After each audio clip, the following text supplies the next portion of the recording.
fact that nobody else had this morning. Yeah? Yeah. He could have faxed it to you. Okay. No, you can't fool me. You're just using him to aggravate me. I don't want to aggravate On the day you. before my birthday, that's bad. On the day of my daughter's wedding. Yeah, that's exactly right. So you're what, 63? That's all? That's all? What does that mean? I'm 65. You're 65? Yeah. No, you're not. Yes, I am. 1940. 65? Yep, I just I looked thought we young. were through this once before. That's right. You're the oldest. I'm in the middle, and then your good close buddy. He's like turd. He's the turd. Yeah. I didn't bring him up today. And we're just talking about age, okay? I heard you. I heard you. Remember when he first came to town? He told Barry that he was like in his mid-30s or something like that. Yeah, he also said he was going to revolutionize sports talk. And I don't start. Well, he did. Nobody else would put Bill Hodges' widow on. And just when we finally try to mend our way. I heard you yesterday. We offered him a couple slices of pizza yesterday, and he turned us down. He did? Yes. In a very nice way. I mean, he didn't. Wasn't surly or anything. Just no, thank you. And I'm assuming maybe he had some lunch before he came in. I thought that was the ultimate olive branch. Right. Well, I've tried. I keep trying. And it's Gornished Helfen, as the Chinese say. It doesn't seem to work. Gornished Helfen. 65. My God, you're a senior citizen. Yeah. Although, a lot of places, 62 now is senior citizen. A lot of places, 70 is. In fact, if I go to this has been going on for a couple of years now. I go into a certain drug chain here, drugstore. Yep. And I'll go to the checkout and they'll say, "Oh, are you 62?" I said, "No." For the movies. Even when I get to be 70, I'm not going to be 62. I don't need the senior discount. It's just too embarrassing. No, I won't use it either. Yeah, you can get it at the movies. I would never take it. What I should say to them is, do I look 62? And they say, oh, yeah. Easy. And then some. Yeah. Bad. Well, you see, it goes to show you, when I first came to town, that's all I talked to was old farts, and now I've become one 30 years later. You've joined. That's going to be the big day, March 1st. That's going to be about 30, man. 30th anniversary in Miami.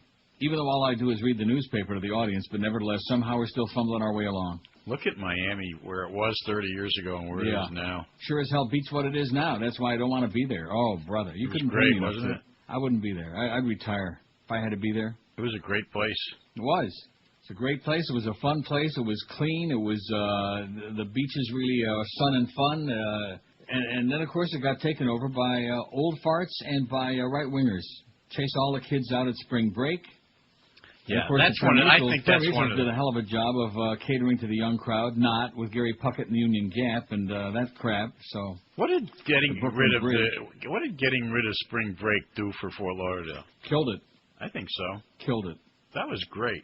Everything got taken up by the condo commandos. They don't want any people under the age of 100 around. They don't want anybody who wants to have fun. Anybody that's like it's outdoor funeral parlor. I mean, that was a great scene, spring break. Yeah. Did you ever come here as a spring breaker? You got the Gestapo down there. You had this series. You had Ed Stack, and then you had Nick Navarro, and now you got Ken Jenny, a bunch of fascist sheriffs down there in Broward who just want to browbeat the crap out of anybody under the age of 75. That's the deal. They cater to all the old farts.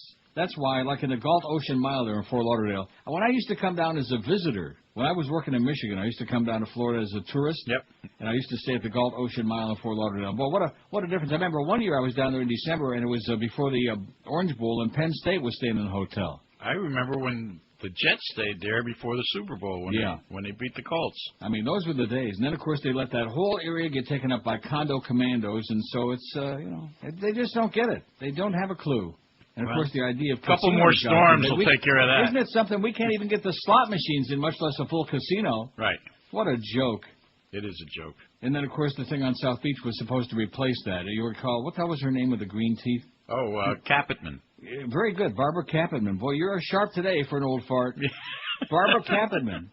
We don't need casinos. Well, she invented Art Deco, right? She invented Art Deco, and then, of course, we had Art Deco, and that was really big for a while. And now, of course, South Beach is going to hell in a handbasket, and it's kind of a changing neighborhood. And South Beach is alive now. Yeah, okay, whatever you say. It is. Well, it is alive, but, we'll see. It's happening. South Beach has become what spring break used to be. Yeah? Yeah. We'll see how long that's going to last. Bunch of young I guess people. Barbara Capitman was right. We don't need casinos. We got South Beach, which does a hell of a lot for Fort Lauderdale, by the way, in Broward County. Yeah. You know what? South Beach is... I watch guys on SportsCenter the other night. All they're talking about is how the new Heat players are going to love South Beach. Yeah. Well, we'll see. Who cares? Will South Beach love them? Okay.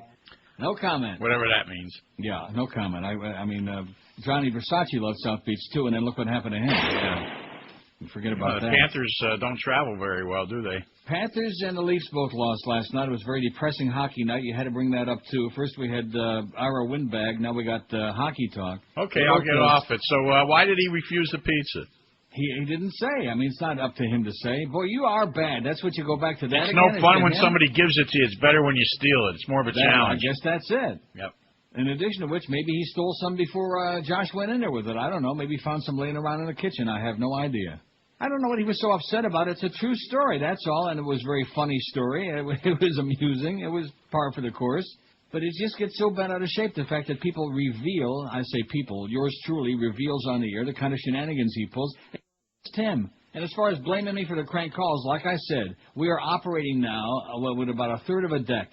Because almost, you still got about 40% of the people without power in some places, and you got a lot of people with no phone. And in addition to which, even the people that do have power in their phone, they're trying to put their life back together again. They don't have the time to call some stupid-ass talk show. So what does he think we're going to get? So he gets a few nut jobs on there, and right away, whoa, what are we going to... You know, there are days like yesterday, I bet you I didn't get 3 reasonable calls the whole day. Who cares? I don't know about you, but I still get paid pretty good, whether the calls are good or not.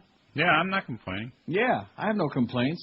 Bonus check already came in for that great summer book. I've got no complaints at all about compensation. You already got that?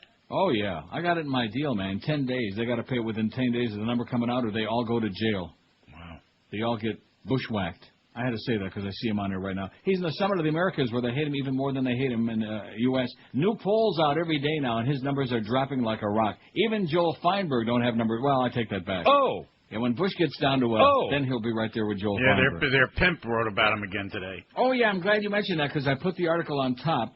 Barry, although Barry finally realized that those numbers came out, that we beat the crap out of them, although he doesn't give the numbers. He didn't make a big deal out of it.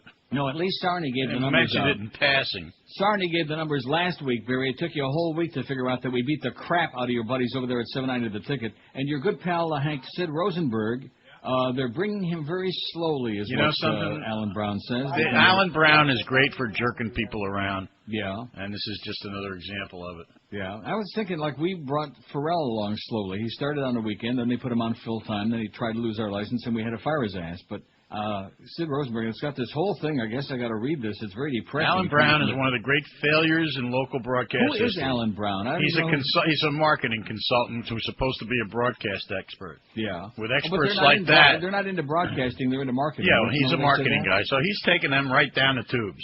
Well, what has he got to do? He's the guy who has structured that whole thing over there. Oh, nice job, Alan. Downtown Alan Brown. I wonder if he's kindled like downtown Mikey Brown. No, he's kin to every other flop in Maybe this he's got some emails that we can find. You know something? He's the guy who sent out that phony thing about me and the ratings against the afternoon show. That thing yesterday with those emails from downtown Brownie Brown, and the media, of course, ain't even talking about it anymore, but that was one of the most scandalous things I've ever seen in my life.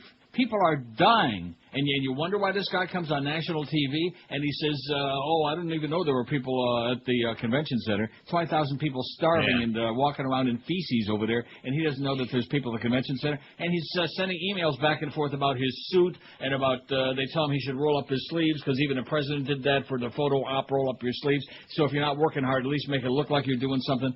It's just amazing the way the media lets these people off the hook.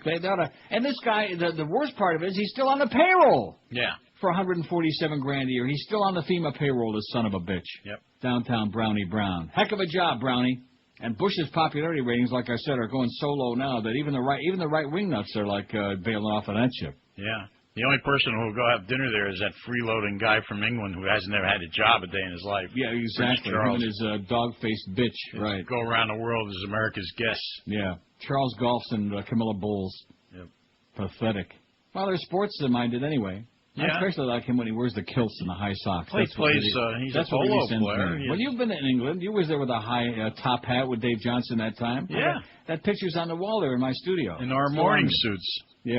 How did that come about? Well, you have to wear that to go into the equivalent of the clubhouse area at Ascot. Get out of here. So, it's called the Royal Enclosure, and you have to wear that costume to get in there. The Royal Enclosure? Yeah.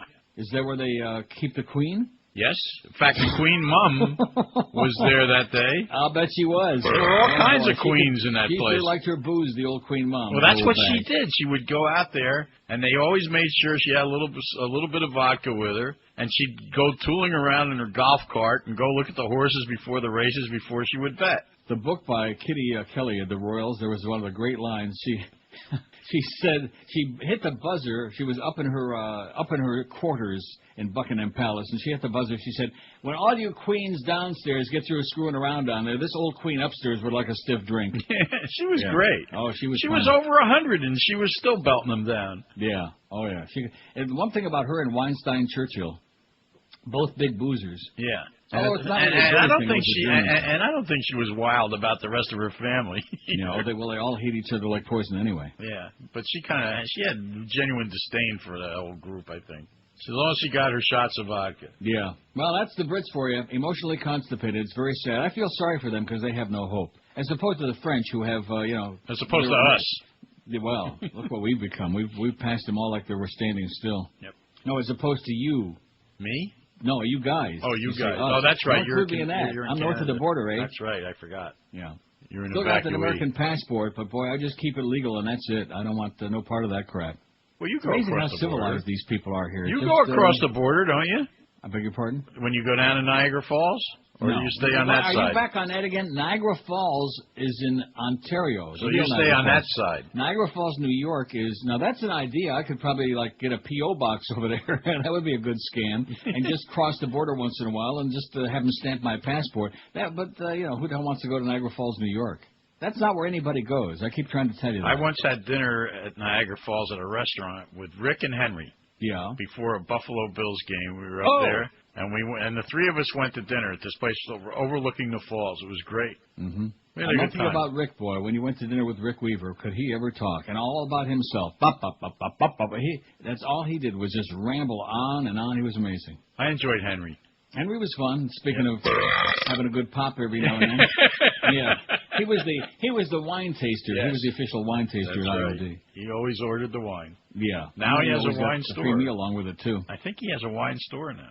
He came in one day. I don't remember was the day he brought his daughter is beautiful, by the way. But he brought, maybe not, but he came in at QAM one day about 3-4 years ago. Have you seen Henry lately? I saw him. The last time I saw Henry was at Rick's funeral.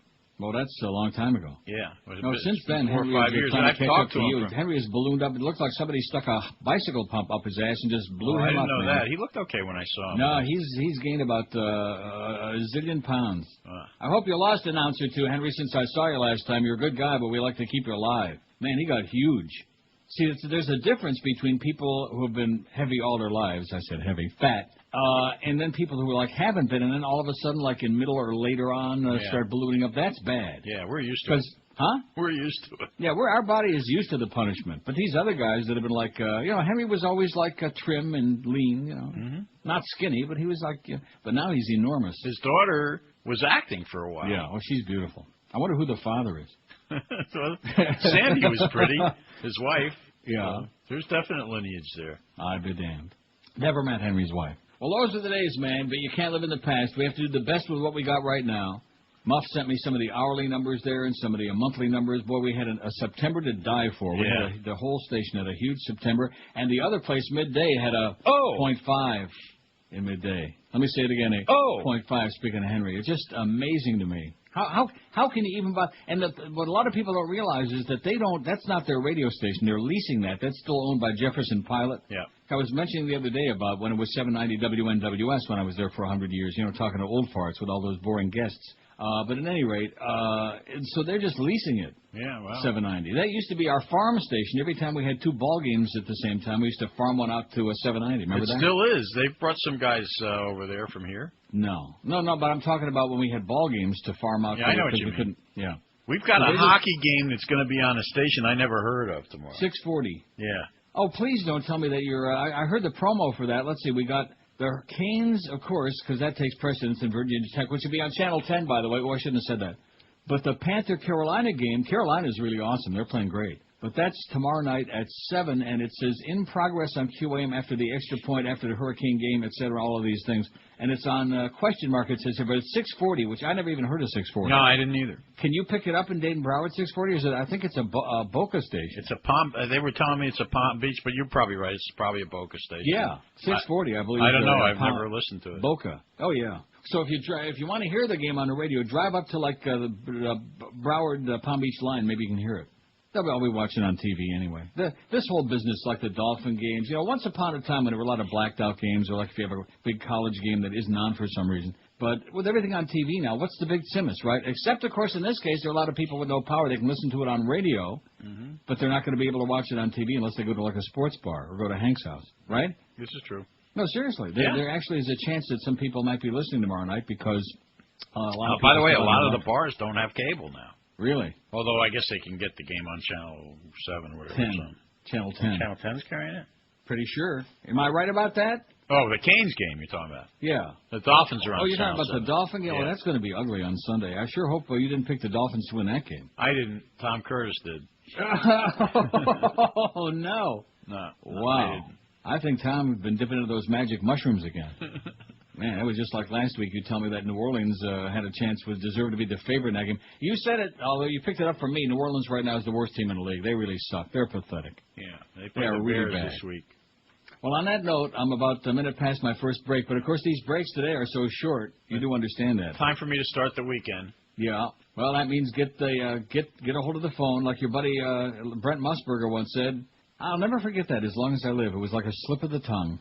And it had something to do with a Packer game, and they just announced somebody was going to play who wasn't expected to play. And he says, oh, well, what do? You get on the phone, and then he just kind of like cut himself off in midstream. Call your bookie is what you read, Brent.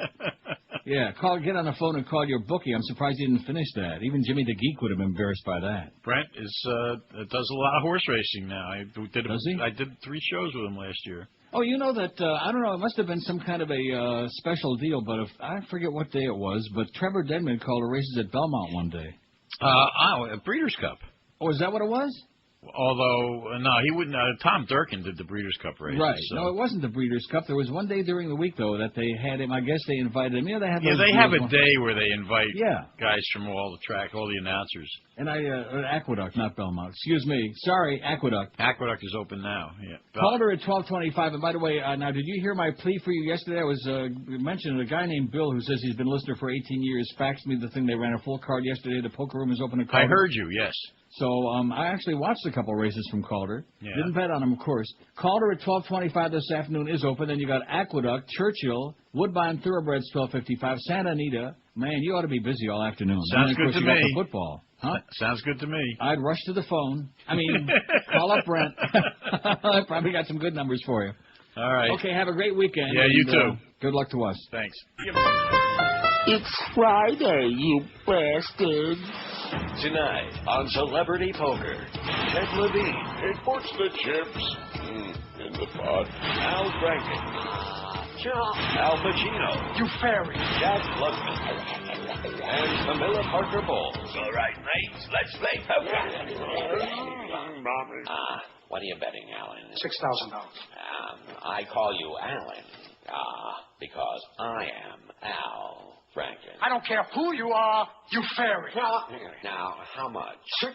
That's an awful lot of money. What are you going to do about it, you fairy? What do you got, Jack? Huh?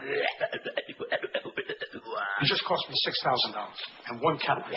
What are you going to do about it? All the suspense and excitement you can expect from low-budget, dumbed-down television. Like this viewer here. That was funny. Oh, God, I want to die. Become fleshy jello in a chair with Celebrity Poker on ESPU. 10:17 at 560 WQAM. Happy Friday. Happy birthday to me and Berkeley and Cheryl. Everybody else celebrates their birthday today or tomorrow. Tomorrow's the day, of course. Maybe we ought to do a special Saturday show. What do you say? Yeah, you do that. No. We got Miguel in there today. Miguel is there for George, who is still sick, and I think ought to sue FP&L. I got all the FP&L numbers. It's not a pretty picture, I'll tell you that right now. It's a very ugly picture. It's nasty. It's unacceptable. I don't want no excuses. I don't want stories. I don't want to hear about, well, now is the mano a mano, house to house. I don't want to hear that. The people are like desperate right now, including still a hell of a lot of, over 400,000, by the way, virtually all in South Florida. They're pissed off and fired up. They've had it. They have had it. Florida plunder and loot. F.U. Anyway, for our pool today, now the reason I didn't put the new pool on there till like right before the show is it's a building pool. Because those were my product. How come, Josh, the Flavor Wave oven isn't doing better? Remember we put that on there once before about infomercial stuff you bought? Yeah, I mean, I think, honestly, it's because a lot of people don't have it. They don't know the greatness. Well, why not? I don't know. The way that you and George and I have raved about it, and rightfully so, it's not a sponsor. We get nothing for free from them, but I use that thing virtually every day of my life. I think I do use it every day. Yeah, well, what's not to like? I mean, it's easy to clean, and you don't have to worry about, like the microwave. You can put tin foil in it, or it's just a pleasure. It blows the Foreman away, like it's not even close. Oh, yeah. I mean, it's kind of hard to cook a chicken in the Foreman Lean Mean. I mean, I like the Lean Mean grilling machine, but it's kind of hard to cook anything like that in there. At any rate, add to the pool Toyota Prius hybrid, says Rob in Fort Myers. The Toyota Prius hybrid. We're delighted that somebody out there is getting hybrid vehicles, so they're not wasting all of that oil. Okay, that precious Earl. So I will get to what that pool is in a minute. Then Neutrogena. Now I didn't put on body emulsion because Neutrogena makes a lot of products. And I actually went online last night and I looked up the reviews of it. Don't worry about how many breaks we do this hour. See what I'm saying? We'll get to one. We can jam two of them together if you want. Unless you've already programmed them. Yeah, I did, but don't worry about it. We'll get them all in. There's no pressure. We have no spots. Let's face it, we got no spots at all. They ought to go out in the street corner and do dollar a holler. A lot of cancellations, a lot of people. It's the hurricane. A lot of trade outs though. That's good to see. Somebody's getting something. But anyway, I went online. And of all the reviews, there were a couple of sourpuss that, oh, this stuff was crap. But all of them, the rest of them gave them 5 stars and just raved about this stuff is like a miracle. So I wish George could be there at his vote. Well, maybe he can from home. Well, he can't because he's got no power, no internets. He's still out sick. I've tried it. It is probably the best. You're talking about the long bottle with like the hand soap top? Yeah. Body emulsion. Yeah. It is just... And you guys out there, don't think this is like a girly thing. I mean, they make all kinds of girly stuff that you wouldn't want to buy. You know, I don't have it though. At my Publix, they don't sell it. But why not go to your Walgreens? Okay. I'll bet you Maddie Bell's life on it right now that they got your Neutrogena body emulsion at your Walgreens, guaranteed. Where they have all the skin cream crap. It's fabulous. It's just I can't. It's like changes your whole life if you got dry skin, especially this time of the year when you start with the artificial heat up north and whatever. Anyway, a lot of faxes here. Let's see. I was told that Key West has a power company other than FPL, and the power has long since been restored. Can anyone substantiate? Well, we'll find out. I don't know about that. Do you? Anything but FP&L. FP&L rhymes with go to hell, and they're not too swell. Oh, here's one that's got somebody an idea for a poll. That's always welcome, believe me. And somebody faxing an article about, with Jack Abramoff. We already know all about him and that. Here's one from Lon and Sherry Jacobson. Long-time faxers and listeners. It says, happy birthday. Heartfelt happy birthday wish to you. Thank you, Lon and Sherry. You're a national treasure, and we're lucky to have you to ourselves all these years for the most part. Well, you're right. You're absolutely right. Please try to get Joe Biden, quote, ripping Rumsfeld while he was grilling Condoleezza during confirmation of Secretary of State. An additional contribution to your highly rated program would be the website costofwar.com. The site looks like a slot machine on steroids. It would be interesting to see how much money we're wasting in the course of your 4-hour show. Lastly, please inform your listeners, staff, and friends to run out and see Good Night and Good Luck. It's right up there with Network. Yeah, that's the Ed Murrow movie, Good Night and Good Luck. Right up there with Network, huh? Oh, boy. No, it's not for you. You wouldn't appreciate it because you're not. It's for old farts like me who remember Edward R. Murrow. I mean, you might appreciate it, but you don't know Joe McCarthy. You don't know anything about that era, which was very ugly. And, of course, the fact that we're going through it again now with a tremendous, censorship and no more freedom of speech and the way that the administration is hijacked the media.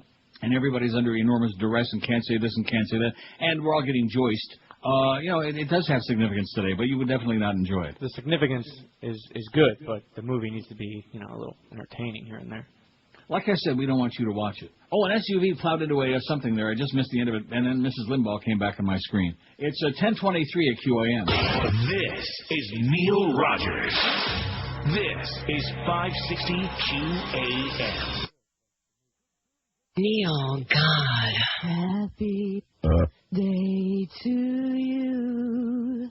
Happy day to you. Happy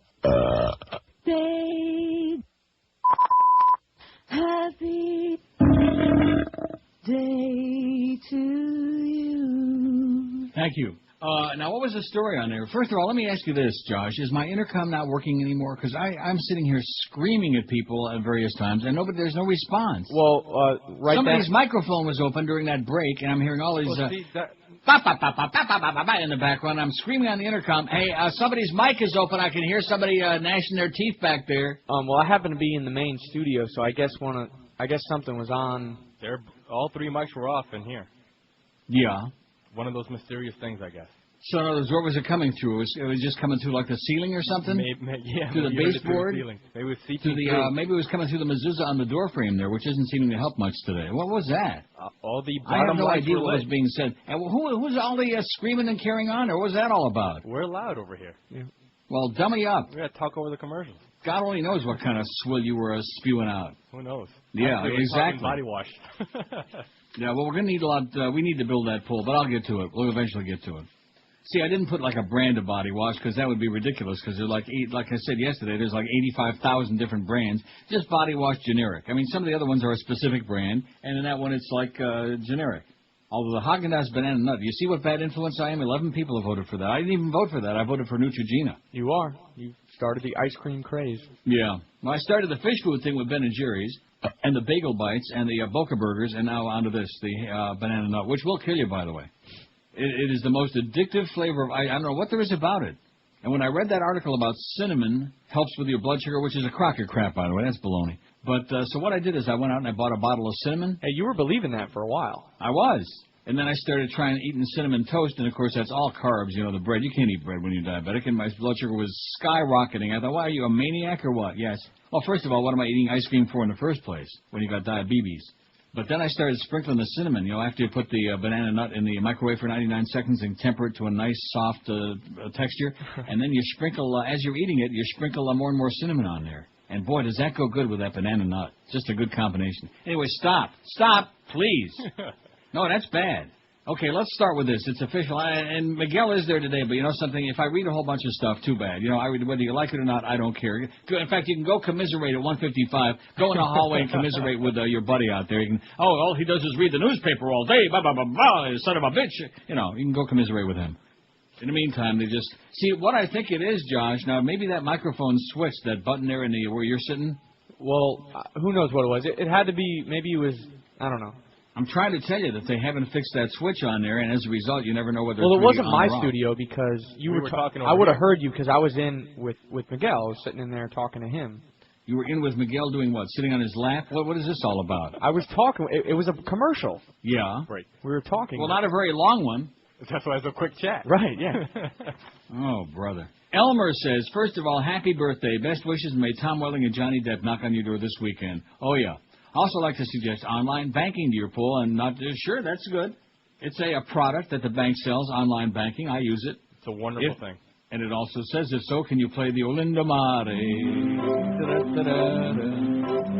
Olindo Mare, you're very sorry.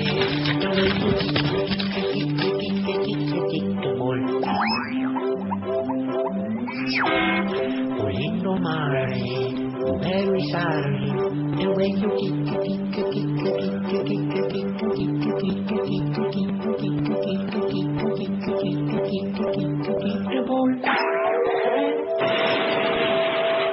Here's our poll result from yesterday, 1,474 vote. Now, we're not going to get a lot of votes today because it's a building poll, and by the end of the show, maybe we'll have enough items on there, something you can relate to, because we only got like 5 of them on there so far, and there's only 62 votes, although 35 votes for body wash in the last couple of years. Well, of course, because...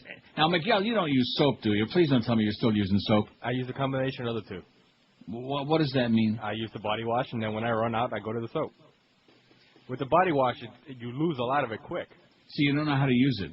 You lose a lot of it quick, no, because you refuse. You're like George. You refuse to get that squeegee thing. Not happening. Well, you're wrong. You're absolutely wrong. You might as well just flush the body wash down the toilet. Well, just open up the bottle and flush it down the toilet, or just shovel the whole thing down the shower drain. I'm telling you, when you get the squeegee, get a real masculine one, like pink or something. And I'm telling you, and when you smear it on there, you close the bottle up, and you won't. If you get to know how much you put on there, and it'll last for your whole body. I'm telling you, even your rectum. Right. I agree with you 100%, but it's just not happening. Well, why not? Because in other words, you have to prove your masculinity in to your myself, house with in your my wife own and your shower. 2 children. You have to prove your masculinity to yourself. Well, I can understand being seeing your ethnic background. I can understand. At any rate, all you Julios out there, don't drop the body wash. Who do you wish had become president? You are just seriously. You're just it's sad. You need a good shrink. You really do. You need a shrink. Well, apparently the 3 of us do. Why is that? Well, that's the conversation we were having. Josh has the same problem. It runs out too quick.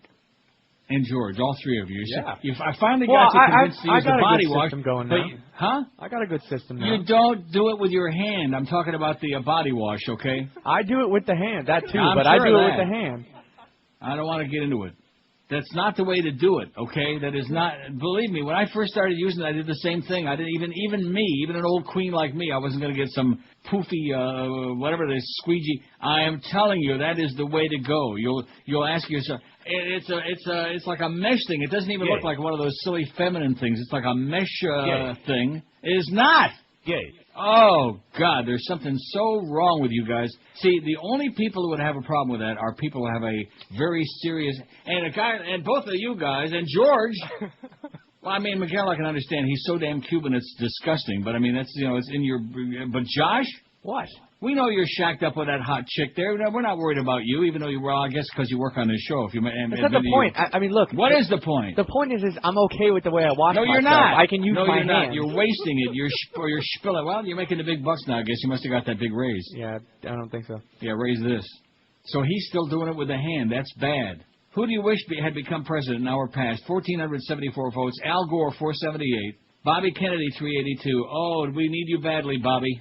Hey, Bobby. Oops, too late.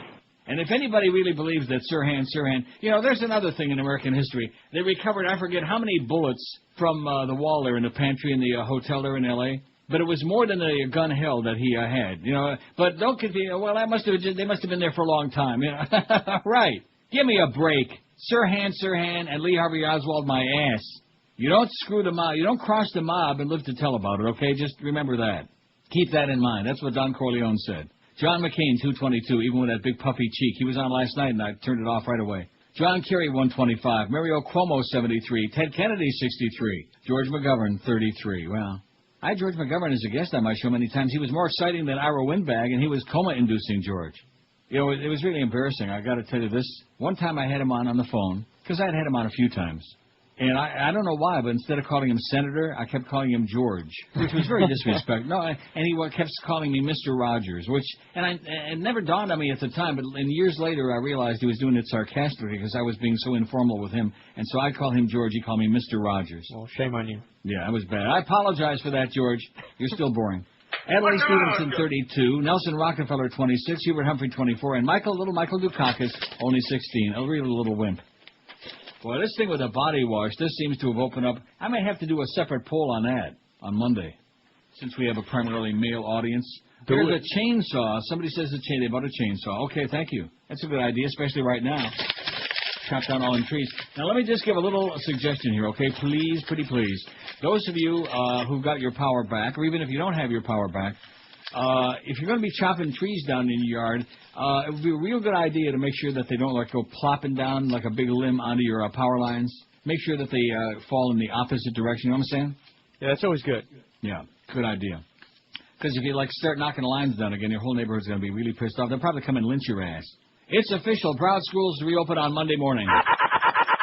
It's official. After the longest shutdown in decades, Broward County schools are getting back to business, it says. The district will reopen to students Monday after 2 weeks of canceled classes. Superintendent Frank Till announced this morning. Teachers in all 262 schools told to report to work at 8 a.m. today, prepare for classes next week. Till and his staff also returned to their Fort Lauderdale headquarters yesterday as crews installed plywood over dozens of holes where Hurricane Wilma popped off windows. School in Broward, Monday. This is Neil Rogers. This is 560 QAM. Hey, you bastard.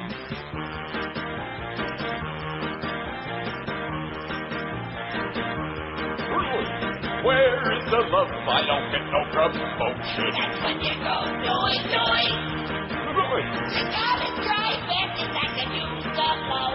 That's when I doi, doi, doi, doi,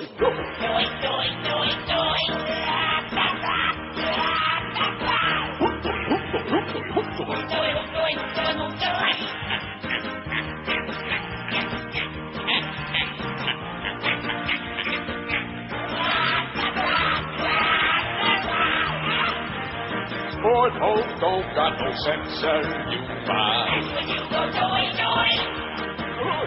That's just so funny as a cancerous tumor. Doi, doi, doi, doi. Doi, doi, doi. Doi, doi, doi, doi.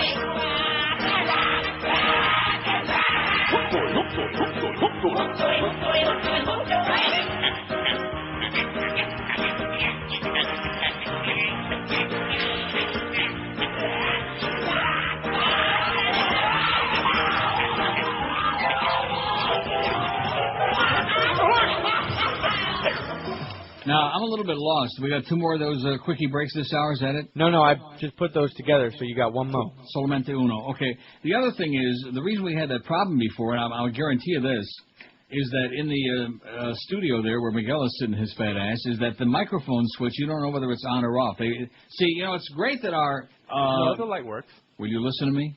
It works, but when you shut it off, it's a lot of times it's not off. That's what I'm trying to tell you. Yeah, we've had that problem before. Many, many times. And what I was starting to say before you open up your Cuban mouth is that our operations manager and our program director, between the two of them, it's nice coming in and show me that we had a 9 share in men and all this other stuff. That's a real nice ego boost, but the fact of the matter is it would be a lot more appreciated if after all these years now, and I mean many years that we've been kvetching about that, you'd get some engineer in that place to go in there and fix the buttons on that board so that even though I'm not there, that George might, since he sits in there all the time, and anybody else that sits in that would know when the mic is on and off. I mean, in Broadcasting 101, it's a good idea to be able to know if your microphone is on or off. I know that's really stretching it a lot, especially at this place, which is far from a real radio station, but that would be a real good idea, is to see if maybe we can get an engineer in there, like at 2 o'clock would be good, or even now would be good, so that they can replace the bulb on that thing, or there's a short, whatever the thing is in that pot, and fix it, please, would be nice. There's other pots on that board that we don't even ever use. Never. So if it's the pot, they can replace the pot, or they can just buy some from the chief's son, which, again, I apologize, we had the wrong numbers on that story. We'll get to it. Okay, here's today's poll, and it's so damn frustrating. They wouldn't put a clock in there when the other clock. We had to have a listener bringing a clock for that studio. It's just pathetic, the way we get hosed in that place. It's, you got these big numbers, congratulations, happy birthday. Take your happy birthday and your congratulations and stick them and do something for us for once in your lives and get that place working again. The most slipshod bunch of schlockmeisters I've ever seen in my life. Anyway, here's the deal. What's the best product you've discovered in the past couple of years? You've bought or discovered. Well, I'm assuming if you discovered it, you bought it. And we've only got a few of them on there because I got other fish to fry here. I got some info to pass along, and then we'll get to it, okay? 89 votes. Body wash, 36. Haagen-Dazs Banana Nut Ice Cream, 14. It is so good it's obscene. Online banking, 13. Neutrogena, we're talking about the body emulsion, 12. Man, it's like a miracle if you got dry, cracked, flaking skin and you even hate going outside of the house because people look at you like, ooh, phooey, this stuff it's a miracle. Chainsaw, 7. Toyota Prius Hybrid, 4. And the Flavor Wave Oven, 3 now. That's good. I mean, maybe those people don't watch infomercials, but you don't have to watch the infomercial. You can go and do a Google on Flavor Wave Deluxe, and you can buy that, by the way, from a whole bunch of different places. You can save a few bucks on it. But, man, that is one of the most fabulous things you'll ever buy, and you'll use it every single day. Yes. I just can't imagine not using it. Anyway, let's see. Here's the FPL numbers from 6 a.m. this morning. Do they have a 10 a.m.? No, of course not.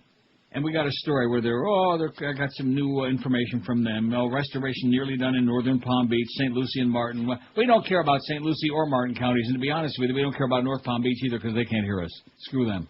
Oops. Maybe we do have somebody in North Palm Beach, you think? Probably not. Broward County, as of 6 this morning, 660,300 have been restored, but 11 days after Wilma went blowing through, 202,500, including the poor George Rodriguez, who's still sick as a dog, him and his whole family, they're still inhaling those generator fumes, 202,500 in Broward. That's 1/5 of a million people still out with no power 11 days later in Broward County. That is totally unacceptable. It's a scandal is what it is. It's outrageous. And let me say it again. If you got 17,000 and you brought in a few more, you should have had 40,000 people working on this job. Because it's unreasonable for this expectation that people are going to sit on their ass and their life isn't going to get back together again for weeks and weeks and weeks after a Category 3 hurricane. This wasn't Andrew. It wasn't a Category 5. It wasn't a Category 4. It wasn't even Katrina in the Gulf. It was a Category 3. It was nasty, but it sure as hell wasn't what it could have been. Man, you talk about totally unprepared. Unprepared. Dade County, 784,200 and 172,300 still out, almost 200,000. And in Palm Beach County, 594,200 restored and only 69,300. Now, let me just tell you this. According to this list that they put out themselves, there is nobody in any other county in the state that doesn't have power. Not even one person, according to this. Not one. Zero. Zippity-doo-dah. 444,100 households in the state are without power, and they're all in Broward, Dade, and Palm Beach in that order. A plague on FP&L, okay? A plague on you and your house. Let's see, here's a fact that says, good night and good luck is fantastic, so it's for nobody in South Florida, especially those who are afraid of body wash. Excellent facts, thank you. What a bunch of wusses, man. Just a little pad, that's all. It's just a little like a nylon, oh, God. And you smear you moisten it under the shower, you smear your stuff on there, you put the bottle away, and you got enough on there for your whole body and then some. And then maybe if you want to do like a little extra cleansing, then that you can handle the hand part while you're in there. Make sure you got everything nice and clean and sanitary. And it's a pretty sad day when you got to tell adults how to take a shower. This is pretty sad. No, all three of you guys. And the best part of it is I'm supposed to be the screaming faggot, and you guys are like, oh, so afraid. What are you afraid of? You're afraid somebody's going to know? I'm going to send you each a pink one. How's that? I'm going to go. I'll FedEx them to the station. I got a gay green one right here. I just, What's gay about green, okay? Except for the leprechauns. What's gay about green? There's nothing gay about green. See what you just got through saying? That's what you're afraid of. If you use that, I'm not afraid of anything. I think if you use it, it's going to make you gay. That's what does it. Gay. It makes you gay. In fact, I heard you guys making a lot of noise there in the damn room before, and that's what was going on. It's too late now. Yeah, that's what was going on in there. It sounded like an orgy in there, for Christ's sakes. And I'm screaming. Let me ask you, seriously, does my intercom work? It does. It's very, very low. Well, why? Why don't you crank it up so you can hear it? That's the idea of it. Here's the thing. I can't. You can't what? That's another engineering Another technical piece of crap that we got because I have it turned up, and it's like a whisper, like, hey, Josh. And I'll hear you. I got to turn everything down in here for me to hear you. Well, that's great. Another engineering piece of crap that needs to get fixed. Duff and whatever your name is, Clarence. God, are they a couple of quislings? Oh, you're so good. I don't need to hear I'm so good. I know I'm so good, okay? I've had 8 billion of these damn ratings, and you know something? Aside from the bonus on there, you can take it and wipe your ass with it. We want some work done in there. We want something to show that you care about this show, as opposed to always treating us like the odd man out. I bet you Duff uses body wash, and I guess that's why they Muff. I bet he's got a...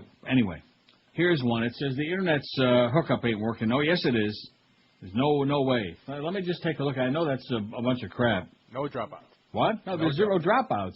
And I can tell whether it's working or not. I can go on here on the stats, and I can see if we got some people listening online. Let me take a puke at it, okay?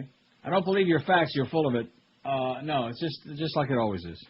So you're wrong about that. It says, try oil of Olay body wash, combines Neutrogena-like stuff with soap. Well, I got so many different kinds in there. And I do have one of the soft soaps. Remember you were saying yesterday you used the soft soap? Get the green one. No, I got the honey one.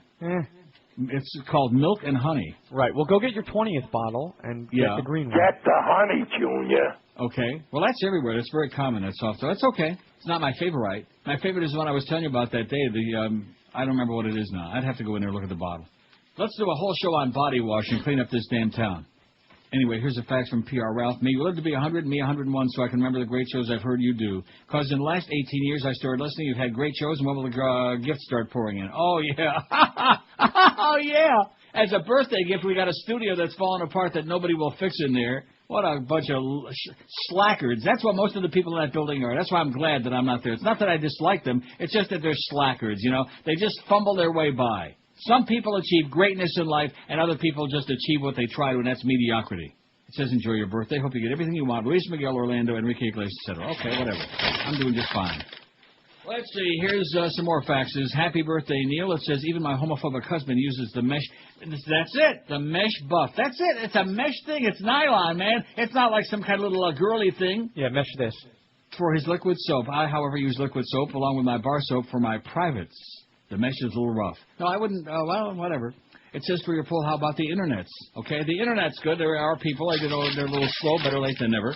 Like Hank, if he lives long enough, he'll start using the internet. I feel so bad about that. He's missing out. Especially a gambling fanatic and a sports fanatic. How can you not have the internet, You right? can get it all done right there. Oh, man. It's just the possibilities are endless. Here's Boca Bob says, Listerine pocket strips, best new product. Now, you were telling me, was it you or George? Like, bleh, you were like making... I mean, I'm not a big fan of mints anyway, but those things are brutal. I don't like mint either. Are they? Brutal. Like, they'll make you cry. They're so kind of like the original Listerine. You know, I have now, there's a new green Listerine that supposedly doesn't have that awful taste of the original Listerine. Yeah, I have it. And it's for gingivitis. And, of course, that's where Mo got that whole thing, because he thought I had gingivitis. But, do you? No, actually, I don't have gingivitis yet. Yeah, I'm working on it. No, but I do have when I get my teeth cleaned, they bleed a little bit. I think that's from my diabetes. Maybe. But at any rate, she gave me I got a real good dentist here now. I'm kind of like switching all over, you know. Like I said, the less I'm there, the better. Just keep it legal and stamp the passport, and I'll see you in a couple of months. That's it. In fact, my visits there are like shorter and shorter. 3 days here, 4 days there. That's enough. That's more than enough. Okay, here's Little Barry Jackass says. Okay, well, let's get some of these products on the pool, and then we can go to all this important stuff, okay? WQAM, hello. Moist ass wipe. Moist ass wipe. Yeah, well, believe me, you better buy the case. WQAM, hello. Neil, happy birthday, sir. Thank you. Hey, I don't understand the problem with the body wash. I just get my biggest, fluffiest face cloth, and that lathers up. There you go. But definitely not with a hand. You waste all of it. No, the hand, it doesn't work with a hand, but... No, it just, because the texture of it, it just like slides off your hand onto the shower floor, and that's down the drain it goes. I guess when you're loaded like Josh and Miguel and George, you can afford to do that. I guess so. Happy birthday, Neil. Thanks a lot, Pally. You know, see? That's not how it goes. I mean, you throw that it is how it goes, right down the drain. No, that's not how it goes. You got to be smart about it. If you figure out how to do it. Why? Well, but I'm telling you, there is. But like, why do I like that guy? Like, why do I want to use a washcloth, scrub in the same places every day? Like, what am I gonna have to buy a new washcloth? Because the washcloth is absorbent, and your hand, unless it's abnormal, is not. Okay, your hand is not absorbent. Your hand is a smooth surface. It slides right off of there. Because you'll notice that most of these body washes are kind of like slippery. They have a certain kind of texture to them. Yeah, but even with the washcloth, for it to set up, you have to use a lot of it. How would you know? Because that's what I've tried it with the washcloth. Well, go get you a muff. I don't want to use that muff. You fairy. WQAM, hello. Hey, Neil, happy birthday. Thank you. Hey, like an FPNL spy report, I just saw about 60 electrical trucks coming down south on the turnpike from Jackson, Mississippi. Yeah. So I guess they totally underestimated. How do you know they're coming from Jackson, Mississippi? Well, it says the name of the electric company. It says Jackson Miss. So yeah, they're on their way to help out FPNL. Okay, well they better floor it. I'll tell you that. Thanks for the good news. They're on their way. Help is on the way. Okay, just take a deep breath, and that's it. That's the end. During the break, I'm going to go in there and get my little scrubby thing. You do that. I am. And mine is pink, by the way. I'm sure it is. Well, I mean, what difference does it make? WQA, it's the one they had there. QAM, hello. Hi, good morning, Neil. Buenos dias. Happy birthday to you, my friend. Thank you. Listen, there is a body wash that is very expensive, but it's super good. You got a lot of money. You can buy Hermes. I'm loaded, man. Hermes. Hermes? Yeah, $30 a bottle. But $30 a bottle? Yes, sir. Yeah, but it's very, very good. You understand it? What you call a squeegee, that's like a sponge, isn't it? It can be. There's all different kinds. Yeah, those little round. But this is the one I use is a nylon thing. It's it's a nylon sponge. Yeah, sure. Right. And then right. when you finish, you wash it. Exactly. That's exactly right. When you're finished doing that, you put it under the shower. You squeeze it. All the body, the soap goes out, and you put it back. Exactly. Where you would put your soap ordinarily, you stick it on there, and there it is. That's the way you hang it. How is it possible that anybody can live as long as these guys have lived? We got to instruct them how to take a freaking shower. Well, is there hope for America or what? No. Listen, I hope you can find an article about Mr. Tomlinson that finally got out of National Public Radio and I have it. I got it. Oh, okay. I hope you read it. And let me tell you, a couple of days ago, you spoke about the... I read it. Miguel get all upset. The bird pandemic, and the speech that Mr. Bush did, about this is the politics of fear. But let me tell you, we have a pandemic in the United States. It's a political, social, economic, and ethical pandemic. Absolutely correct, sir. Yes. And you know something? It's caused by the turkey in the White House. Yeah, there you go. Well, just in time for Thanksgiving, man. I hope the Boca Brian can do something with the pandemic and the turkey in the White House. Yeah, he can do something with the turkey. I think Jerry Butler once did something with it in the movie, too. Listen, hasta que me olvides, amigo. Yeah, but let me... Arrivederci. In closing, yes? In closing, even the situation with NPR and PBS got to South Florida. The lady that is in charge of the Univision radio stations in Miami is now in the board of directors of WLRN. Incredible. And Mr. Ibarwen, who was the chairman of the publisher of the Miami Herald, is the chairman of PBS. Oh, my Take God. that for a change. Yeah, take that and stick it in a cigar. Okay, say goodbye. Goodbye, my friend. Arrivederci. This is Neil Rogers. This is 560 QAM. This is the Neil Rogers Show. This is your brain.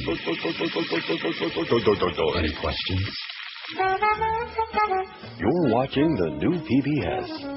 Now beholden to George W. Bush, Hosanna in the highest, and creator of all things seen and unseen. To better serve our glorious leader, we had Bill Moyers removed and shot.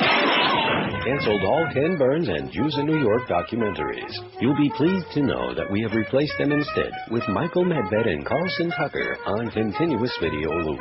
Your mandatory donation to the RNC of $1,000 or more will give you your choice of a tote bag or an authentic forearm tattoo. If you don't like it, PBSU. It's 11:01 at 560 WQAM. We got the Molemeister, Howard David, the pizza thief at 2, Jim Mandich at Hooters and Pembroke Pines. It says 407. I beg your pardon? Doral. Well, then why does it say here Hooters and Pembroke Pines? Whatever. He's in Doral.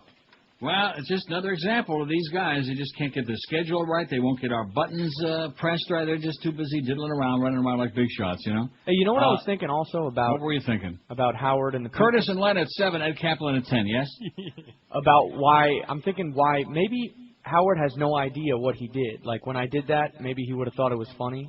But I'm thinking maybe he has no idea. Because when you said that on the air, he was in New York. When I said what? When you said what he did when he took the pizza, he was in New York. Right. So like, to him, he might not even know what's going on with that. He knows what's going on. Believe me, the two guys evidently were upset enough that there was a kind of an issue made of it. He knows what's going on. He knows what he did. But again, that is a good excuse, because that's the standard excuse. He didn't do nothing, you know. He didn't do nothing. Just like, now see, you're starting again. I got too much important stuff here. No, yes, you are. Yes, you are. He's going to come after your ass next, man. I'm telling you that right now. You are so far over the top. You're worse than Hank. Oh, yeah. All these people try to, inspire me to go after my close personal buddy, the Molemeister, who I even had you go. It wasn't your idea yesterday. I was the guy that said, let's have a peace offering, offer him some nice pizza, heat it up in the microwave, and go in there and offer him a slice or two. Exactly. And that was my idea. And I did it for comedy. Well, guess what? If you don't want it, Howard, your mama. That's my response. Okay, too bad. We offered you your mama. I've tried over and over and over again. And I grant you, the one time he did try down there in the parking lot after he told me to F off and F the ground I walk on and just started going hysterical. And he did make that one effort, and it lasted less than one day, because when he started in on the beast the next morning, I thought to myself, this man is just in constant, he's got to be at war with somebody or he can't function. He's got to be at war with the world. Well, it's kind of hard to function inside a place of business when there's somebody in it who's always at war with everybody, you know? So I'm glad I'm not there. Anyway, I looked on. Oh, here's the story. So you got me thrown way off kilter, which is good because it kills some good time. The story that our amigo was talking about, and I moved it up in my pile in honor of him. And I actually brought my thing in here. I got my thing. Your loofah? It says get a grip on your soap, which I think. Well, they have a website. LEAFA is the brand name. Leafa.com. And you visited that website, haven't you? I just did. Okay. Just now, because I had no idea what the brand... Who would look at the brand name when you buy something like this? It's just one of those things, when you go into a drugstore and on the end of each aisle they have a few things hanging there like odds and ends. Well, this is one of those things where they have all the body washes. On the hooks, on the counters there, they have a bunch of these. Because it's the kind of thing when you buy your body wash, any normal person would also buy this to apply it with. Is that right? Any person who isn't all uptight and worried that everybody's going to think there's some kind of a... gay queen... Now, first this story, and then I'll get to my Leafa. I even brought in some of my Down Under Naturals. Now, I'm telling you, okay, Hey, look, you laugh all you want. Didn't I turn George out of that St. Ives, that whatever that one is, the orange stuff with the beads in it? He's obsessed with that. He's even drinking it probably right now, which can't hurt in his circumstances. Well, he's I know my body. I know my body wash, mister. Trust me when I tell you. I may not have much of a body, but I know my body wash. And I keep it squeaky clean. Doesn't help, but I keep it squeaky clean. And the body, too. Anyway, Kenneth Tomlinson, the former board chairman of the Corporation for Public Broadcasting, accused by critics of trying to politicize public television and radio, has resigned from the board, it said yesterday. Tomlinson, a Republican, quit shortly before CPB Inspector General Kenneth Kantz was to publish a report after investigating his activities, including paying outside researchers to check public programming for liberal bias. Kenneth Tomlinson. You bastard, you. Critics, including broadcasters and congressional Democrats, accuse Tomlinson of trying to advance his own conservative agenda in public broadcasting, which is supposed to be nonpartisan.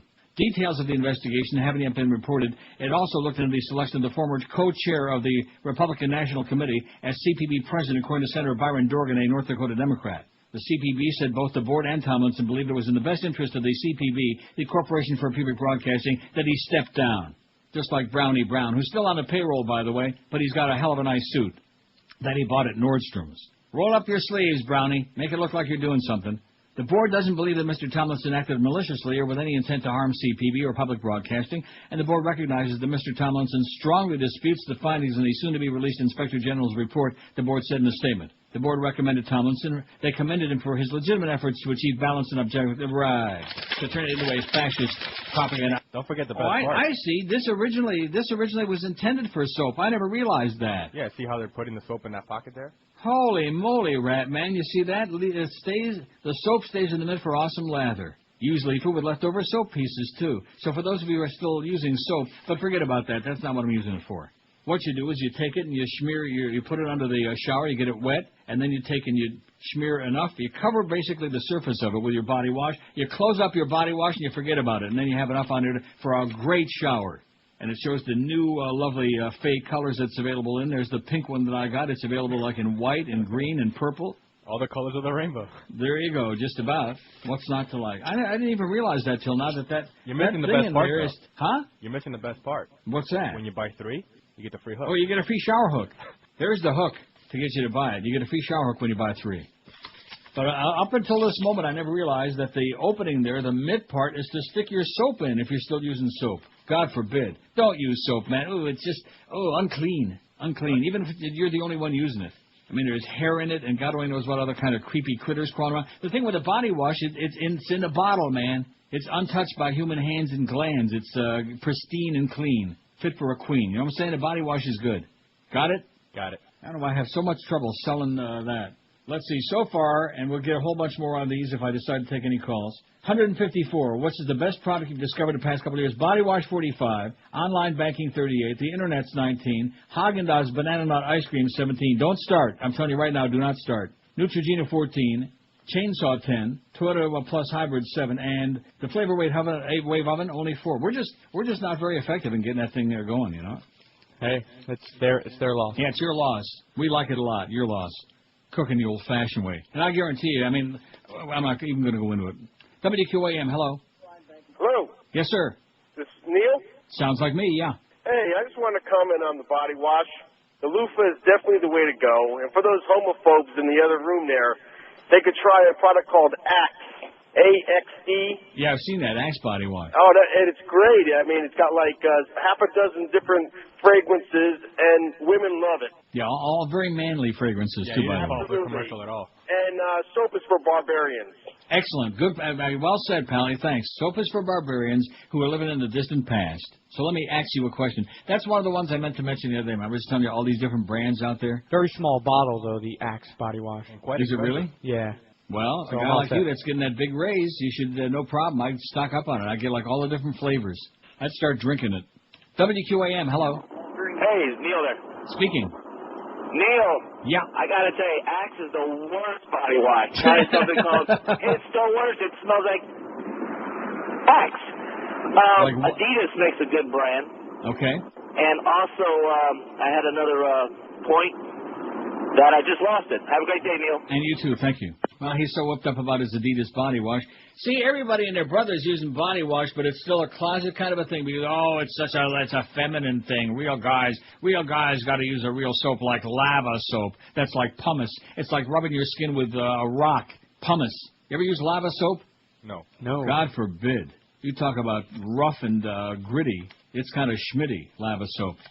I got to use a real manly. I'll tell you one soap that you don't use is ivory soap. When my mother used to come to my house to take care of the dogs when I'd be away on vacation, she always would replace whatever soap I had with an old bar of white ivory soap. If there's anything that I despise in the world, white ivory soap is absolutely the worst. You ever had the misfortune of using it? Yes. It's like trying to wash yourself with lard, you know? It is. Literally. Oh, phooey. And just the whole consistency. And then, of course, because it's like real bright white, you get a hair on it. Oh, gee. Oh, you want to just heave that thing out the window. You know what I'm saying? I know what you're saying. It's one thing if you're like using Irish Spring and there's like a little hair in there somewhere. You don't even see it unless you're searching for it. Unless you're neurotic about such things and worried about where that hair came from. Love the Irish Spring. Irish Spring's okay if you're going to use soap, but we don't use that no more. In fact, it wouldn't surprise me because all the other ones, Coast makes a body wash. I have a little in the other room right now, a little left in the bottle. Dial. Just about every maker that makes soap makes body wash because they realize that the soap is on the way out. Zest, right? Zest? That's right. Oh, Zest is good. Now, have you tried that yet? No. There's 3 different flavors, man. Zest is one of the best. Trust me when I tell you. The neat thing about the Zest is that the bottle is upside down. The label is upside down, so that when you put the bottle on your counter there, on your little ledge in the shower wherever you're putting it, it's just strange. You have to look at the way it's made. Very unique, but good stuff. It sits on the cap? I beg your pardon? It sits on its cap? No, the cap is on top, but when you put it with the cap up, then the printing, the label is upside down. You'll when you go out and stock up on it, you'll see. Okay. My pansy friend. Barry Jackass writes, I don't want to get behind you again this hour because I know we got a lot of trade-outs a lot of stuff. What do we got on here for trade-outs? I think we're going to start exposing some of those and some of the people in the building who are using the trades, you know. I know Greg has got a lot of nice suits. No, that's all right. Greg goes out and buys his own suits, okay? He doesn't have to trade out clothing, all right? He could use a trade-out haircut, though. $7.90 the ticket, writes little Barry. Hey, Barry! You fairy! Which trailed QAM in the recently released summer ratings by a substantial margin. That's as close as he can come, being the paid show that he is, and saying that we walloped their ass. Substantial margin, my fat ass, Barry. We destroyed him. We demolished him. We wiped our butt with him, okay? You phony little piece of crap. The ticket tinkered with its lineup Thursday, announcing Jeff DeForest will shift from evenings to mornings 5 to 7 a.m. That's the kiss of death. That's like getting the pink 30 on Wheel of Fortune on the wheel. Starting Monday. The station planned to have former New York talk show host Sid Rosenberg replace DeForest from 8 to 10 p.m., but changed its mind and instead promoted afternoon update anchor Kevin Rogers. Well, guess what, Joel? You got the wrong Rogers on your station. That's your problem, among many others. Rosenberg will begin at 7:90 tenure as a fill-in and weekend host beginning at 3 p.m. Saturday. We're being very cautious now we move forward with Rosenberg. 790's Alan Downtown Brown said, Hey, Alan Brown, you've gone down. I would say you're going down, but you already did it. They can't go down no more, not much more. Rosenberg comes with baggage, writes little Barry. He entered rehab in March for alcohol and cocaine abuse and also has battled a gambling addiction. Although he says he hasn't gambled in the last couple of years, he declined to say if one of his other addictions led to his not-by-choice departure from the Fan in New York. His downfall at the Fan began when he appeared at a September 10th Atlantic City, New Jersey party for FHM magazine, for whom Rosenberg writes a column. Rosenberg failed to show up for work the next day to fulfill his duties on the Giants pregame show. Rosenberg, 38, contemplated suicide in March before entering rehab. Of course, if you worked on the Imus show, you'd probably want to blow your brains out, too. He said his abuses are under control, but asked if they're completely in his past, he said, anybody who says that is not being realistic. I would hope so. I'm taking the right steps. I've learned that there are certain people and places and things I can't surround myself with. Rosenberg, who worked in South Florida in the 1990s as a talk host on Sportsline.com and the ill-fated 1700 The Fan, oh boy, lost his job on the Fan's Don Imus show in May when he said singer-actress Kylie Minogue, suffering from breast cancer, won't look so pretty when she's bald with one breast. But he kept his job as a midday talk host on the Fan until the incident in September. Several years ago, the Fan suspended him for saying that Venus and Serena Williams were better suited for National Geographic than Playboy. The Sid that hosted the midday show on the Fan was totally different than the Imus thing, he said. When I was on the Imus show, I was always looking for a laugh. Where I've been wrong is I always expect people to understand it's radio and it's a joke. If I hurt anybody, I certainly apologize, he said. Good move over there downtown, Alan Brown. You're on the right track. Now, if we can just get Pharrell on the same staff. This is Neil Rogers. This is 560 QAM. Friday, you bastard. Everybody hates everybody all the time. Absolutely. That's the way of life in Florida. Forehead topped with veins in anger, in hostile bedroom down. Everybody hates everybody all the time. Driving on intolerance and fear. It's where disenfranchised congregate, and they don't want to hear. You'll find their attitude quite sour. With a machete, they threaten to slice you to the bone.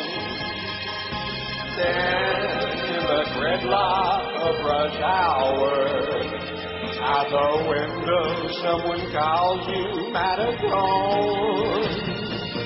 Everybody hates everybody all the time. You fairy. So how the English do.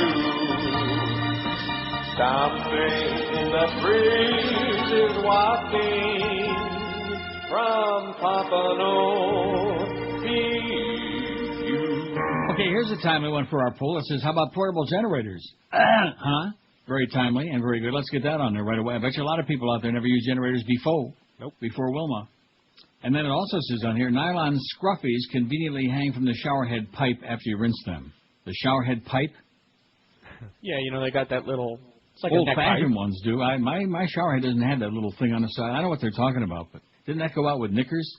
At any rate, nylon scruffies, that's exactly the term I was looking for. That's precisely what they are. It doesn't sound nearly as bad as like a puffy, a squeegee, whatever. I don't know. It's a loofah. Whatever. Well, that's not how you pronounce it, is it? Loofah? Yeah. Oh, it must be a Scandinavian thing, I guess, huh? With the two E's in it, like a Swedish or Norwegian, whatever the hell it is. Go out and buy some. They're like real cheap. Even Josh could afford one if he wasn't such a wuss. I got one right here in my hand. Do you really? I'm not going to use it, but... Why are you not going to use it? They call this one just a net bath sponge. Yeah, well, perfect. Okay. Well, that sounds like a masculine thing. Doesn't sound like a girly thing. So what's the problem? Why aren't you going to... Why don't you try it once, okay? Look, listen to me. I'm okay with how I Listen to shower. me. I'm all right with it. Will you listen to me? I'm listening. Try it once. That's all. Over the weekend. I've done it in my life. You don't think I've ever used one of these? How long ago? A long time ago. Yeah, before there was body wash. You didn't use them with body wash. You stuck the soap in there, didn't you? Yeah, that's what it is. You kept dropping it.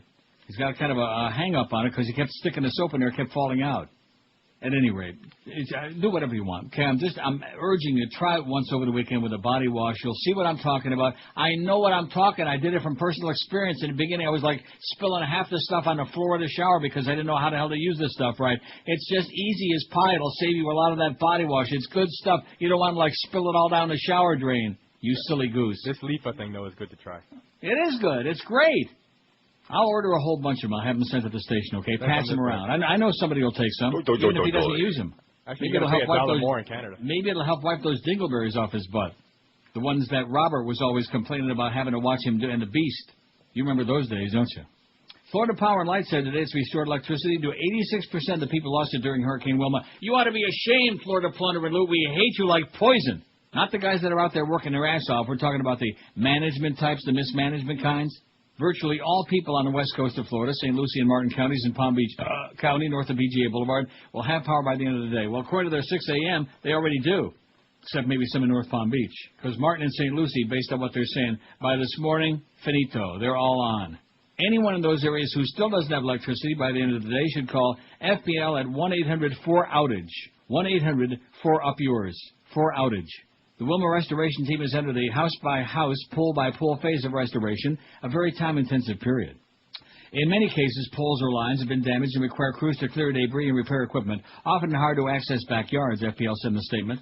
Consequently, fewer customers are restored daily than during the earlier phase of restoration, when bringing up substations and large main lines could restore services to thousands of customers. Here are the latest target dates for restoration in electricity in various communities, and I could be wrong, but this sounds like the same crap that we had on yesterday. In Broward, The area west and south of I-75 will be essentially restored by November 9th. Essentially, not completely. Doesn't say essentially. I have no idea what that means. By November 9, which is next Tuesday, right? Right. Wednesday. No. Wednesday. Like I said, next Wednesday. In Dade County, the area north of Southwest 8th Street will be essentially restored by November 11th, which is next Thursday. Veterans Day, Armistice Day, whatever we're calling it these days. The 11th would be Friday. Like I said, Friday. If Wednesday is the 9th, then the 11th figures would be Friday.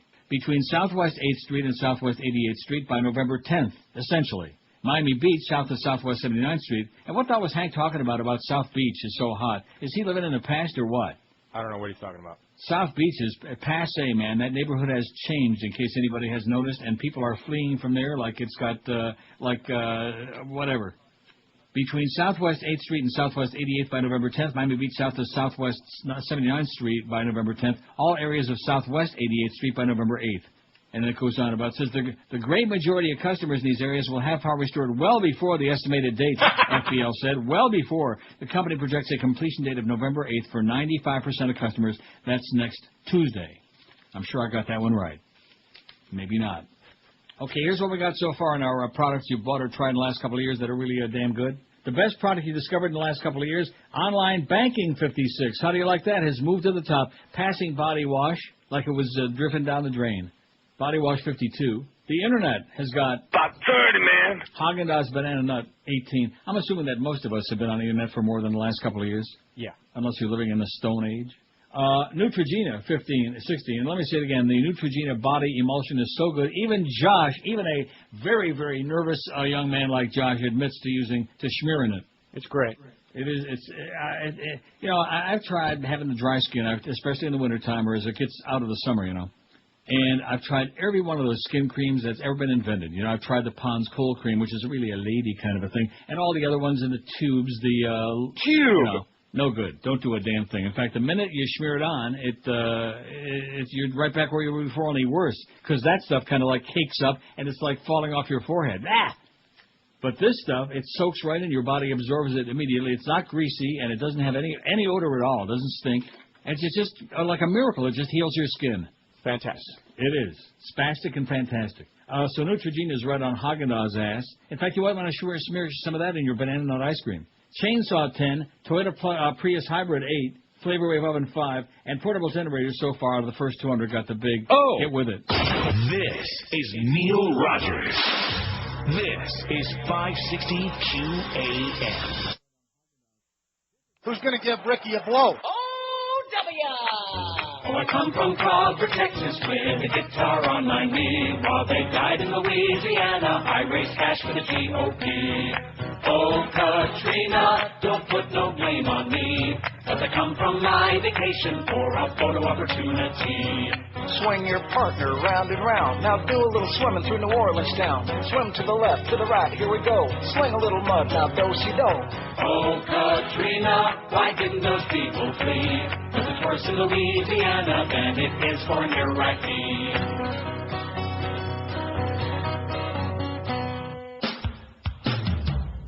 Real American A-holes. Real American A-holes. We salute you, Mr. Director of the Federal Emergency Management Agency. Mr. Director of the Federal Emergency Management Agency. If we learned one thing in the wake of Hurricane Katrina, it's not to count on FEMA Director Michael Brown. What can Brown do for you now? Apparently nothing. And that's what's left of the Gulf Coast. Nothing. Lost your favorite Gulf Coast. $52 billion has been allocated by the U.S. government.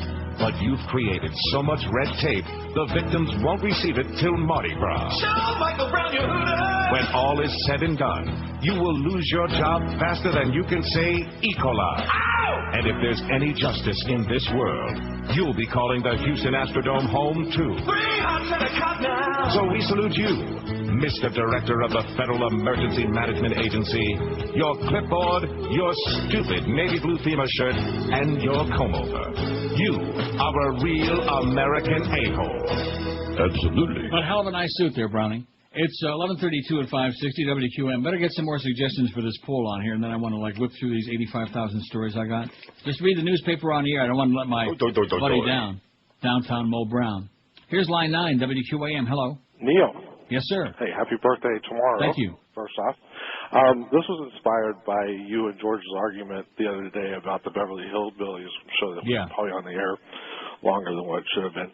But a poll for next week, something that didn't last long enough, a TV show that just didn't make it. That's a good idea. I had a couple too right off the top of my head. It was like Titus, Get a Life, the one with Chris Elliott. Okay. There was a show called True Calling with Eliza Dushku, and a show called Gun, and then of course the one where they made the space movie. Yeah, boom. The one they made the space movie out of just recently. I don't know the name of the series it was from, but that one too. And that's pretty much it, man. Okay, good idea. Thanks, Pally. All right, take care. See ya. We've never done that before. TV shows that weren't around long enough. In fact, I'm sure that one thing about the internet, if you go online, you got a poll idea, you can find a starter list on there for just about anything. Sure.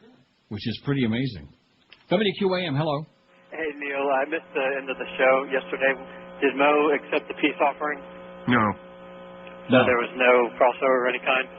Crossover? We weren't looking for a crossover. We were just looking for a little, olive branch, and he evidently had either eaten already. It wasn't a hostile thing. He just said, no, thank you, and that was the end of that.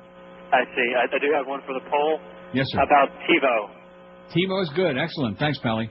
All right. Have a happy birthday. Thank you. TiVo or any of the variations thereof, right?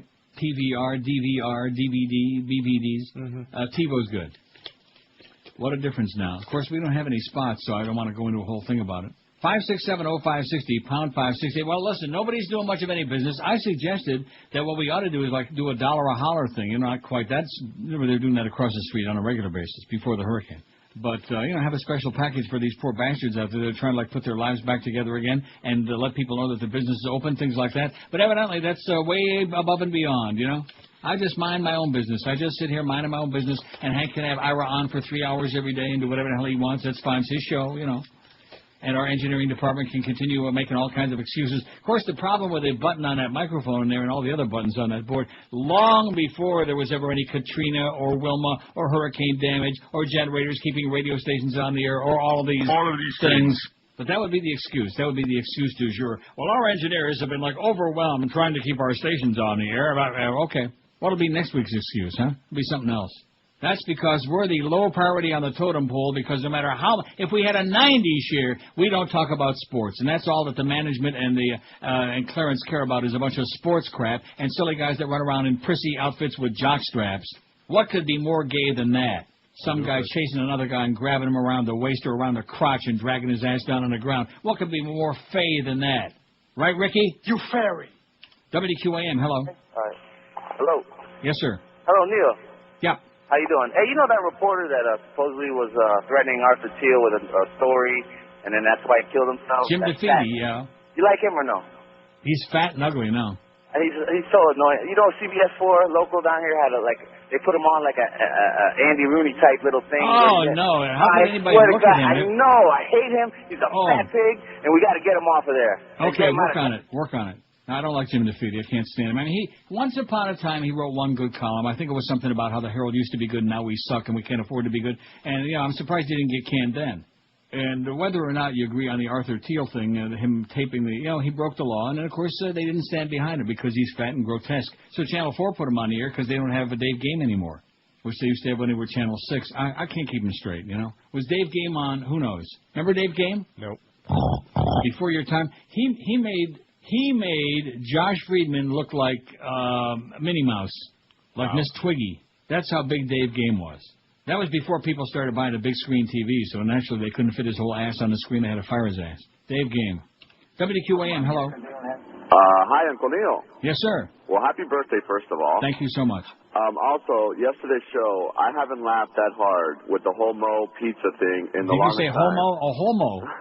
Right. The Mo thing. Yeah. I think the last time I laughed that hard was when you had your crossover with him. Although that was unbelievable. It really was. I can't believe you agreed to that, or he. I didn't agree. He just showed up there. He was just there, Like I said, I had to take a shower afterwards. I just felt dirty. Yeah, me too. I think that's where I discovered the extra size of body wash. Well, it's been a great show, and I just appreciate you making me laugh. Thanks a lot, Pally. All right, you too, sir. Have a great day. All right, bye. Broward officials slam feds for slow, ineffective aid to Hurricane Wilma victims. Absolutely correct. Too little, too slowly. That's what Broward leaders and Storm Uri victims say about the federal emergency response to Hurricane Wilma. That's because Brownie is probably getting a new suit at Neiman Marcus or somewhere. You piece of turd. Still on the payroll, and the media aren't screaming bloody murder about this. You know, they reported the thing. They read some of the emails. Oh, this is really bad. And that's the end of that. You won't hear no mo about that. A disgrace. People are dying. People are walking. They're wading around up to their armpits in feces. The feces of the species. They're in New Orleans. They're on rooftops trying to get saved, and this guy's worried about, well, he has to have some extra time for dinner, and where's he going to have dinner that night, and where's a good place to have his dog boarded, and, oh, God. Jesus Christ almighty. You people in the media, when the history of the world is written, if there's still anybody left alive to write it, the media of this era will go down as the biggest bunch of whores, the biggest bunch of sellouts in the history of mankind. You are a disgrace, and proof in the pudding. There's that Darren Kagan that I used to like a little bit, Mrs. Limbaugh. Who, of course, oh, well, she's so liberal. Yeah, right. I guarantee it's rubbing off. Can you even envision that? Can you envision him hopping on her? Oh, come on. Oh, I mean, I realize it's close to lunchtime. For those of you on a diet, I think I just did you a really good favor. Well, I have Roseanne on the TV, so it's not much better. Oh, my God. Rush Limbaugh hopping on poor little Darren Kagan. That is disgusting, grotesque. Oh, man. It's enough to make you start popping oxys by the handful. Oh, let's get to that story in a couple minutes about the Chiefs' son. We want to correct an error we made on the show yesterday. Sorry, we want to correct a grievous error when we said that the Miami Chief of Police's son, Chief John Timoney, that his son was arrested for trying to buy 100 pounds of pot in New York. Sorry, it was only 400 pounds. This is Neil Rogers. This is 560 QAM.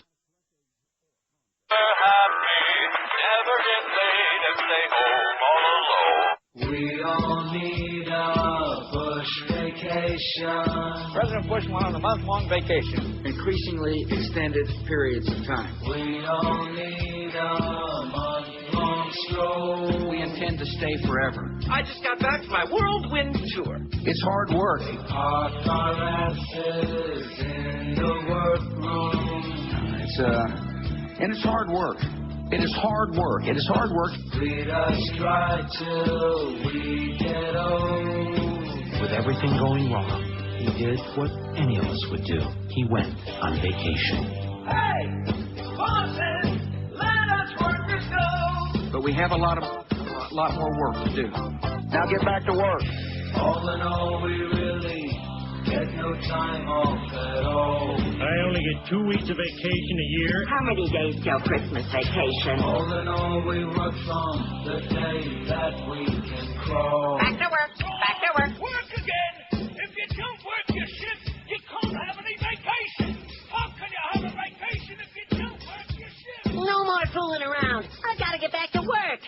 It's 15 till noon. We got Mo Meister at 2 working for 2 tough hours, 2 to 4. Then we got Mad Dog at Doral, I'm told, 4 to 7. Curtis and Len, 7 to 10 tonight. That's a good thing to, And Ed Kaplan at 10 o'clock. No ball games, no Panther games. Panthers lost in Boston last night, 4-1.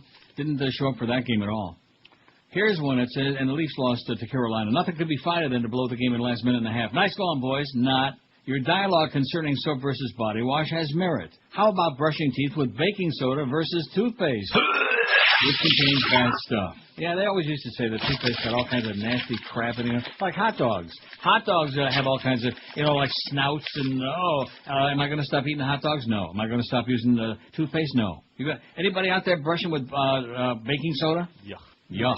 Although they do have that baking soda toothpaste. Yeah, that's not bad. Isn't it? It's pretty good. I use Crest myself. In fact, I got the Crest that's got like 3 different colors to it. It's very colorful. Not like Aquafresh, not that colorful. I use the mini breath strips. What is it, Colgate or something? Really? Yeah. That's got the bad stuff in it. Don't you remember I read that article about how that's the stuff that's going to kill you? It causes cancer? Well, too bad. That's good stuff. No, I know what you're talking about. I tried that, and then I read online about the Colgate is one of them, and then there's another one. I better not say because I'm not sure, but I know it was Colgate with the breath strips. Well, I got news for you. Between all of the soap that you're using and the bad toothpaste, better enjoy it while you can. Better, in fact, I wouldn't be giving away any of that pizza. Just keep it all for yourself. Here's a fax that says, Happy birthday, Neil. I've been listening to you since the Zeta days of 88. Those were the days, baby. Those were the days. That was a show. That was a show on a real radio station, FM, 100,000 watts, right there in the middle of the dial. Kicked ass. We kicked everybody's ass. Me and the Bird and Captain Dave. We were doing it. Without much help, by the way, from Petey Bolger. You assassin, you lunatic. You fairy. Can't imagine South Florida radio without you. Whatever money you're making isn't enough. Well, that's for damn sure, especially all these damn trips to Woodbine. It must be a daunting task, constantly keeping station ownership, management, and network callers in check year after year. Hope your birthday wish comes true in a big way. Good health and good luck. I wouldn't mind winning the 166 grand jackpot on the dollar Wheel of Fortune tomorrow. Wouldn't that be a nice birthday present? Hey, you people of Woodbine, if you're listening, okay, loosen up that machine, man. Oh, man. Too bad the Beast isn't there today, because you guys are not slot experts. Josh hates slot machines, and Miguel, I don't know about Miguel. You into slots? I don't really gamble. Probably a good idea. Yeah, I need some money first. Yeah, there you go. But they sent out these monthly newsletters, and I'm going to get it during the next break and read some of the stuff, the propaganda they put in. I don't want to say my good friends at Woodbine are liars, but you liars, man, at all the casinos. You're such bullcrap artists. This is from Mark, a fellow heathen bastard from Hallandale Beach. Thank you, Mark. P.S. The only portion of the Zeta shows I don't have fond memories of the news updates by the pompous, blowhard, Walter Cronkite wannabe, Chuck Meyer. That was not on Zeta. That was on IOD. See, as we get older, Mark, we get confused. That was IOD. He was never on Zeta. Chuck Meyer. Well, Chuck Meyer, if you just would have promoted his morning show a little more, he'd have been a big star. Right. He was a good news man. I disagree with that pompous blowout. I think Chuck had a great voice. He was a good news guy, but he wasn't satisfied being a news guy. He wanted to be a big celebrity, which he was not. He was not. And then he went to Cleveland and he bombed there, and I have no idea what he's doing now. Good luck to you, Chuck. You'll need it. Barry says the best product in the recent years, TiVo. Did we ever put that on there? Yes, it's got 12 votes already. Once you start using it, can't live without it. Hope they make one for radio. Excellent choice, Barry, and you're right. Well, I use on my Rogers cable. Up here it's called PVR. I guess there the Comcast calls it DVR. Yeah. Personal video recorder. And it's just, how could you live without it? I mean, you can be recording a couple of shows and you can be watching something else and you can, or playing one back and watching another one, and it's just great. Or if all of a sudden nature calls, you just press the pause thing and you go back and you pick it up right where you were before. How could anybody live without that? It's like we went from beta, which lasted about 5 minutes, to VHS, which lasted a long time, and now we've gone to this. I mean, you know, I still got 2 VCRs in there, as a matter of fact, 2 of them. No, not one. I got 1 VCR, and then I got 2 DVDs, including that expensive Samsung DVD that was supposed to, give me a much better picture because it's supposed to go with my Samsung HD TV set. No change, no difference, because they still haven't agreed on the format yet for the HD DVDs, which is probably just as well that George didn't buy that set yet, Josh. Oh, I'm sure it's coming soon. Because you probably would want to watch Network again, make sure you don't miss anything on the HD. Yeah, when are they going to get with it already? Okay, we go out and spend all this money to buy HD sets, and I'm lucky because I got quite a few HD channels here, as opposed to some places. But nevertheless, let's get with it already. Have you either seen a sporting event in HD, like a football game? Yeah, it's the most phenomenal thing I've ever seen. I mean, or a baseball game. Now, the good thing of it is every Sunday there are at least 2 of the NFL games that are in HD. At least 2, sometimes more than that. Right. And that is just, even games that I don't want to watch, like who the hell was St. Louis playing? The Rams played on Sunday. Jacksonville, was it? Considering I have no TV. Oh, that's right. Well, I think it was a good game, too, as a matter of fact. And I don't care about either one of those teams. I mean, not even a teeny tiny little bit. Not an iota. And, of course, the Patriots game being at night, that was on in HD. And you could watch real close and personal how they just gagged and didn't show up the first 3 quarters. I can't handle it. I got to give it up. Hollywood, man. And, of course, watching hockey on HDV is just fabulous if you like hockey. If you don't, well, you people in South Florida, forget about it. Hollywood man found unconscious next to generator. I've been trying to tell you people, if you're not adept, if you don't know what you're doing, don't go out and buy a gas generator, or your last words will be, I'm dying over here. That'll be it. A Hollywood man was taken to the hospital this morning after fire rescue workers found him breathing but unconscious next to a generator inside his apartment. The unidentified man was found at 5700 Washington Street around 10:45 this morning. According to Hollywood Fire Rescue spokesman Matt Phillips, the man, who has yet to be identified, was taken to Memorial Regional Hospital. Phillips said he didn't know if the generator was running at the time the man was found. Carbon monoxide poisoning has killed several South Floridians who left improperly ventilated generators inside or near their homes following power outages from the hurricane. Most recently, October 28th, one man died, 6 others taken to the hospital with carbon monoxide poisoning after they left a generator running inside a home at 170 Northwest 44th Street in Deerfield Beach.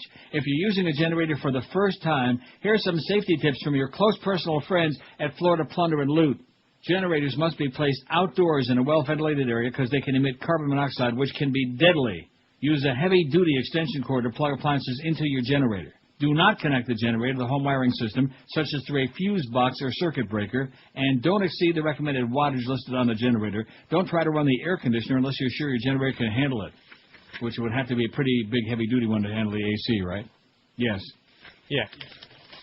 See, this is another thing. I think those people also ought to be part of this class action suit that will probably be filed against FP&L. People are dying because you can't get their power back on. They're dying over there. Are there storms? No. Is it raining cats and dogs like Tuesday and Wednesday? No. I don't believe so.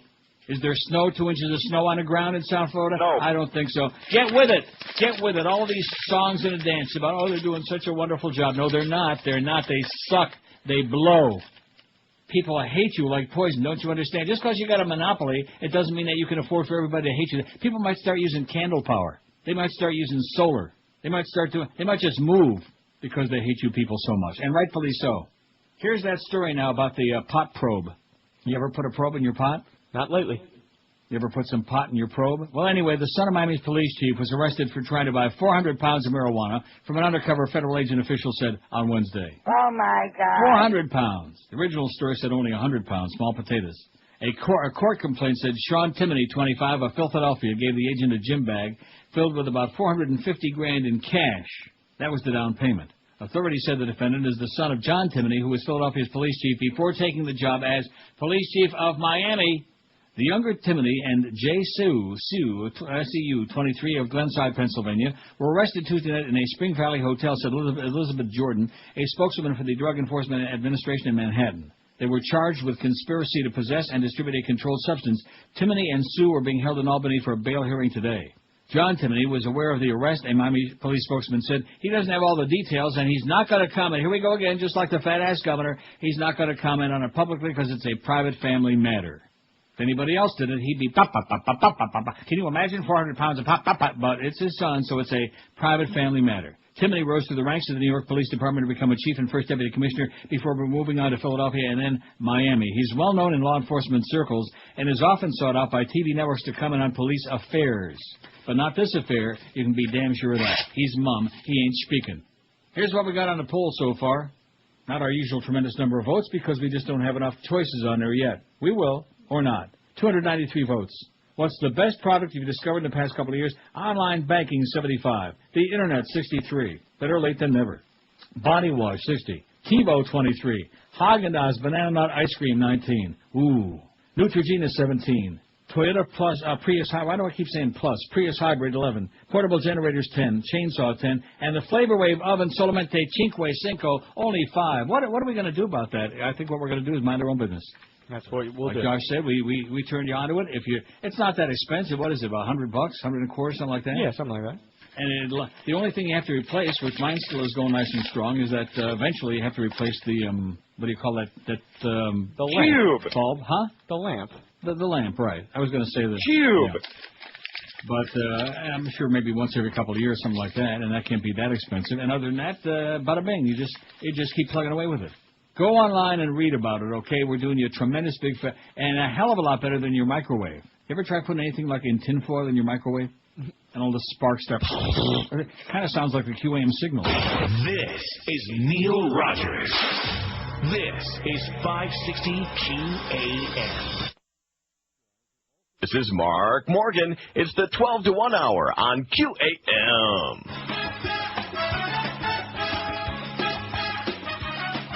All right.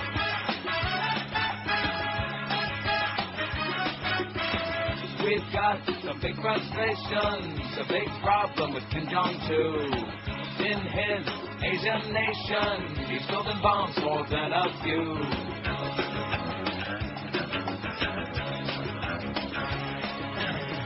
We want no bad relations, in fact we gotta be real nice.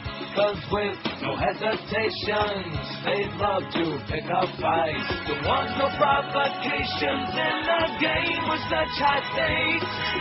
The Bush administration wants to stop what they create.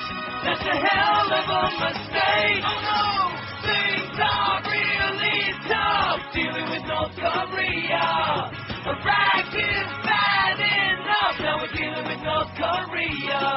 I say our best bet is to cuddle and just stroke ya. Or we might just regret dealing with North Korea. Dealing with North Korea. Dealing with North Korea. Dealing with North Korea. Dealing with North Korea. Dealing with North Korea. 1201 at 560 WQM. ¿Quién es más macho, Ricky Martin or Enrique the Greasiest, my good close personal buddy? Good. That would be a poll question next week. So anyway, here's my propaganda circular that I get once a month from Woodbine, and they have a thing in here: gaming myths. Okay. Okay. I mean, if you're gonna rape the public, at least be honest about it. Why do you have to make up lies? And I'm gonna read this to you. At one time or another, we've all heard at least one tip on how to beat the slot machine. For example, that playing between certain times and pulling the lever will increase your odds of winning. The fact is, now here, listen to this line. The fact is, every play on a slot machine has a random outcome and can never be predicted. Well, it can't be predicted. That part is true. Here are some other common myths that have no influence on whether you'll win or not. The last time the machine paid out, whether you press the button or pull the lever, that part is true. The machine you choose, certainly untrue. The length of play, untrue. Past or future plays, untrue. And the time of day, untrue. See, they put all of this out because they don't want to admit that everything is programmed by computer. I mean, anybody that's been there more than once to any casino has got to know that. There are computer chips in these things. They're not just going to take a chance on a random payout and the machine all of a sudden goes crazy and pays you like $50,000. It's not going to happen. They're operated by computer chips. In addition to which, on top of that, in their control room, every casino has got a control room, a brain center, and they can go on their computers, and Josh being the computer expert wizard that he is, they can put it on any program that they want. They run different programs. Sometimes the machines are all in like what I call slow cook. They're in coma mode or no cook. They're like in the off position. Sometimes they get like really all hot, and you'll notice everybody around you, machine's paying $500, $1,000. So this is a lie. This suggests to you that you can go into a casino, walk up to any machine, and the chances of hitting something good on any machine at any given time are all the same. Guess what? No chance, okay? If that would be the case, then how come there's such a thing as a hot machine, man? How could there possibly be? And you've seen it, even though you don't play them. You've seen that in a casino. Right. So how could that be? I mean, is it just the blind luck? Oh, this machine just decided, to pay out all of a sudden? Or is it that it's programmed ahead of time, and some machines are programmed very loose and some very tight, and if you catch a loose machine at the right time, it's going to pay like crazy? You liars, you phonies, you pissed me off. I'm gonna go there tomorrow. I'm going to scream at them, and then I'll lose my ass. It'll just make me feel bad. Anyway. Huh? You continue to go anyway. Why? Doesn't everybody? Why not? I enjoy it. I have a good time. I don't take money I can't afford to lose. I got a few bucks. Of course I know it's a rip-off. Of course I know I'm going to get raped at it, but every now and then you get lucky and you hit something good. You hit a $3 or $4 grand on the line, you say, all right. And if you're smart, you take it and you run out. You run out. You don't walk out. They give you the cash. You say, thank you, have a nice day. Whatever credits you got, you cash those out. You run to the door. Race to the door. Got it? Got it. Well, are we giving some good advice today or what? Body wash advice? Huh? Tell them to get the Flavor Wave. Flavor Wave oven. These people, last place, not even close. Nobody wants any part of it. 6. That's okay. If I ever want to replace one or give another one as a gift, there'll be plenty more for me. God, these people are so slow. Ever try to cook like a steak in your microwave? No. Yeah. Or like a Cornish hen in a microwave? Doesn't work too well. Ever try to cook a turkey in your lean mean grilling machine? No. Well, you couldn't. You could cook a breast in there. No, they actually have an extension thing. If you want to cook a turkey in your Flavor Wave. Oh, I was going to say, that would be pretty difficult. Yeah, not the one we got, but there's an extender. It's just another plastic ring. Sweet. You put a plastic ring around your thing. GOP lead. Now, I'll get all this stuff about people are pissed off at FEMA. I got a lot of stuff here, and, And the new poll, the Washington Post poll, every poll that's out, Bush's popularity is so low, they're saying pretty soon he's going to be right in there with downtown Alan Brown and Joel Feinberg. Oh! Pretty soon his numbers are going to start beginning with us. Oh! How do you like that? I didn't think anybody could get that low. By the way, Joel, we want to congratulate you on your tremendous midday programming. In September in men, your target demographic, you had a 0.5. I mean, what's the point? Why not just shut it down between 10 and 2? And in fact, why not just shut it down, period? Man, oh man, alive. In fact, I don't think in the hour by hour they had anything more than a 1-something during that month of September. I could whip that baby out that Muff was working on. Listen, like I said, I appreciate the numbers stuff, but get with the engineers, okay? Get something fixed for us, please. You know, these guys, they got some nerve. They sit around, oh, look at this, you got a dash, you got... Well, what did you do to... What do you got to do with it, okay? You know what I'm saying? What do they do? What did they contribute to this show? Nothing. Zippity-doo-dah. They won't even give us a half in hand or a clock on the wall or a microphone switch that works. And they're going on about, oh, Neil had a 9 and this one had a 4. Great. And you guys are sitting there, with your head up Greg's butt so far, it's coming out of his head, out of the top of his head. No wonder we can't afford to get a decent haircut. Every time they start shaving the top of Greg's head, somebody else's head starts popping up out of his forehead. Of course, probably have to make room for Maddie Bell. And Robert Grieper. Hey, by the way, I forgot to mention, Robert, you're an idiot. Josh, don't let me forget from now on. Every day, at least once during the show, we got to mention that. Okay. Robert, you are such a... Oh, man. All the other things, the fact that he can't speak and the fact that he's just annoying and nerdy, that I could deal with that. But his obsessive right-wing politics. Oh, and Laura Bush is a wonderful... Oh, get out of here. I was in here yesterday putting some stuff in my DCS, and I opened up the pot and everything. Oh, Laura Bush is a wonderful lady, and she's very classy. We hate you, Robert, okay? In fact, what we got for Robert next week is we got some poison pizza. How do you like that? Who's going to offer that to him? We'll find, believe me. I'll bet you if you make the right deal with Brad, he'll handle it. Maybe we'll get Teresa from Passion. She can put some of that guacamole stuff in there. GOP leaders to Bush, your presidency is effectively over. This is a great story. We only wish it were true. A growing number of Republican leaders, party strategists, and political professionals now... This is by Doug Thompson on the CapitolHillBlue.com. He's just great. And political professionals now privately tell President Bush that his presidency is effectively over unless he fires embattled White House advisor Karl Rove, apologizes to the American people for misleading the country into war, and revamps his administration from top to bottom. Any chance that's going to happen? No. The only show of unity we have now in the Republican Party is the belief that the president has failed the party, the American people, and the presidency, says a long-time and angry, pissed-off GOP strategist. With the public face's support for Bush eroding daily from even die-hard Republicans, the president faces mounting anger from within his party over the path that may well lead to loss of control of Congress in the 2006 midterm elections and the White House in 2008. We can only pray.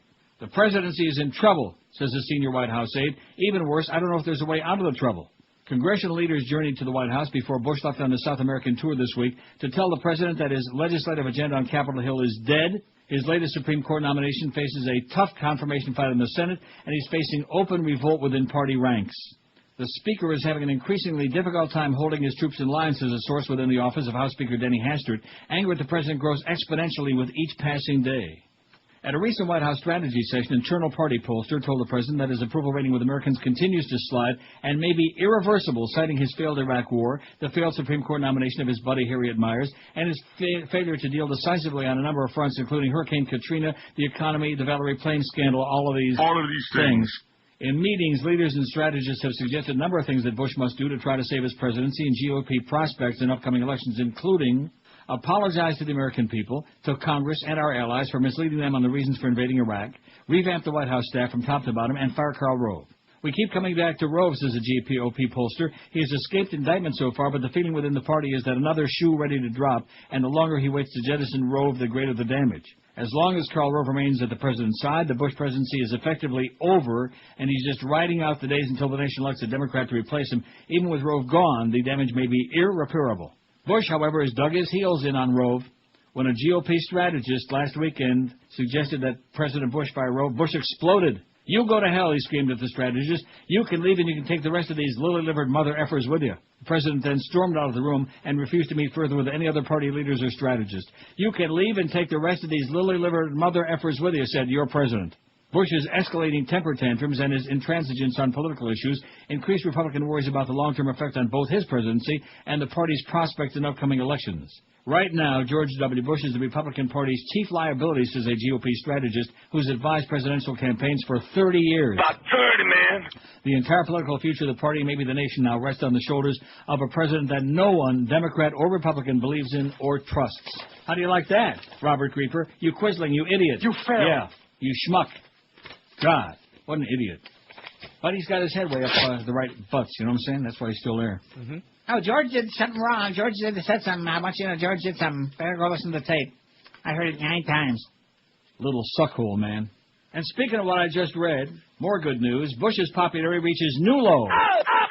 Every day on one thing that there are different polls, but they're all consistently show that the ratings are low. Right, Joel?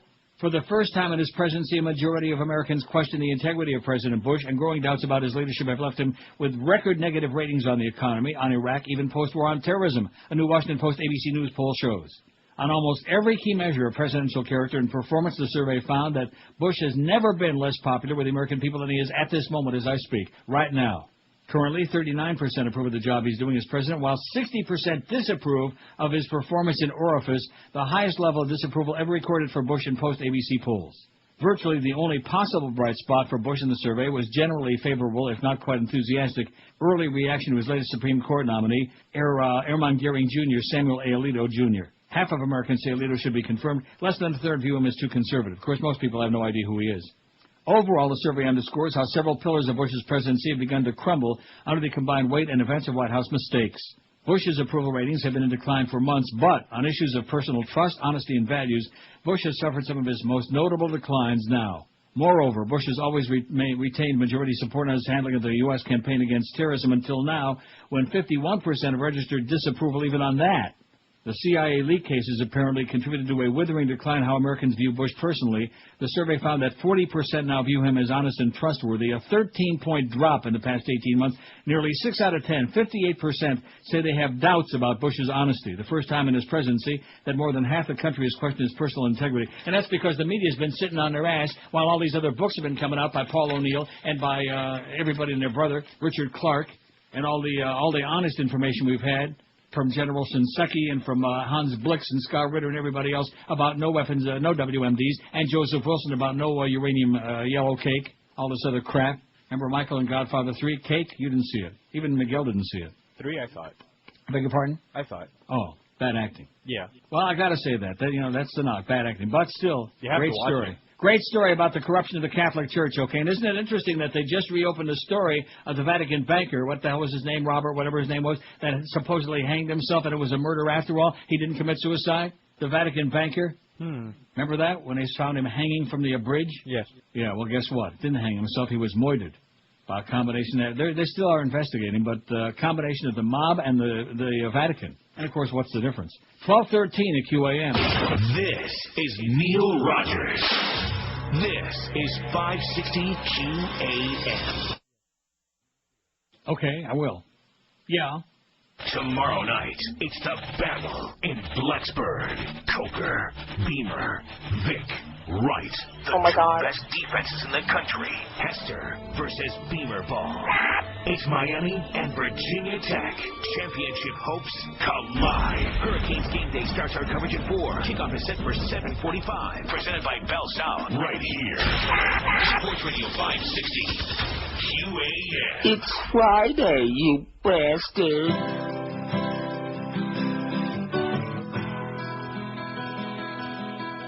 The White House sent somebody to his studio.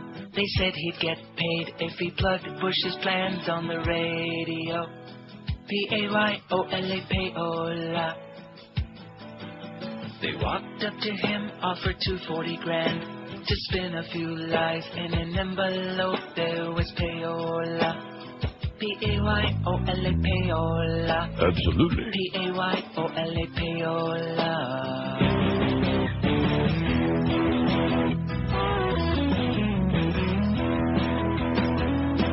Well, they talked real nice about no child left behind and got taxpayers' cash each time. News got around that he collected a fee. They said he's in the pocket of Bush Cheney. Well, Armstrong Williams, the radio guy, bet he regrets taking bribes. He got sucked into payola. P-A-Y-O-L-A, payola. P-A-Y-O-L-A, payola. There's another real sellout for you, literally. Anyway, just one more thing on this latest Washington Post ABC News poll. I don't want to go through all these numbers. Boring. Miguel's right, boring.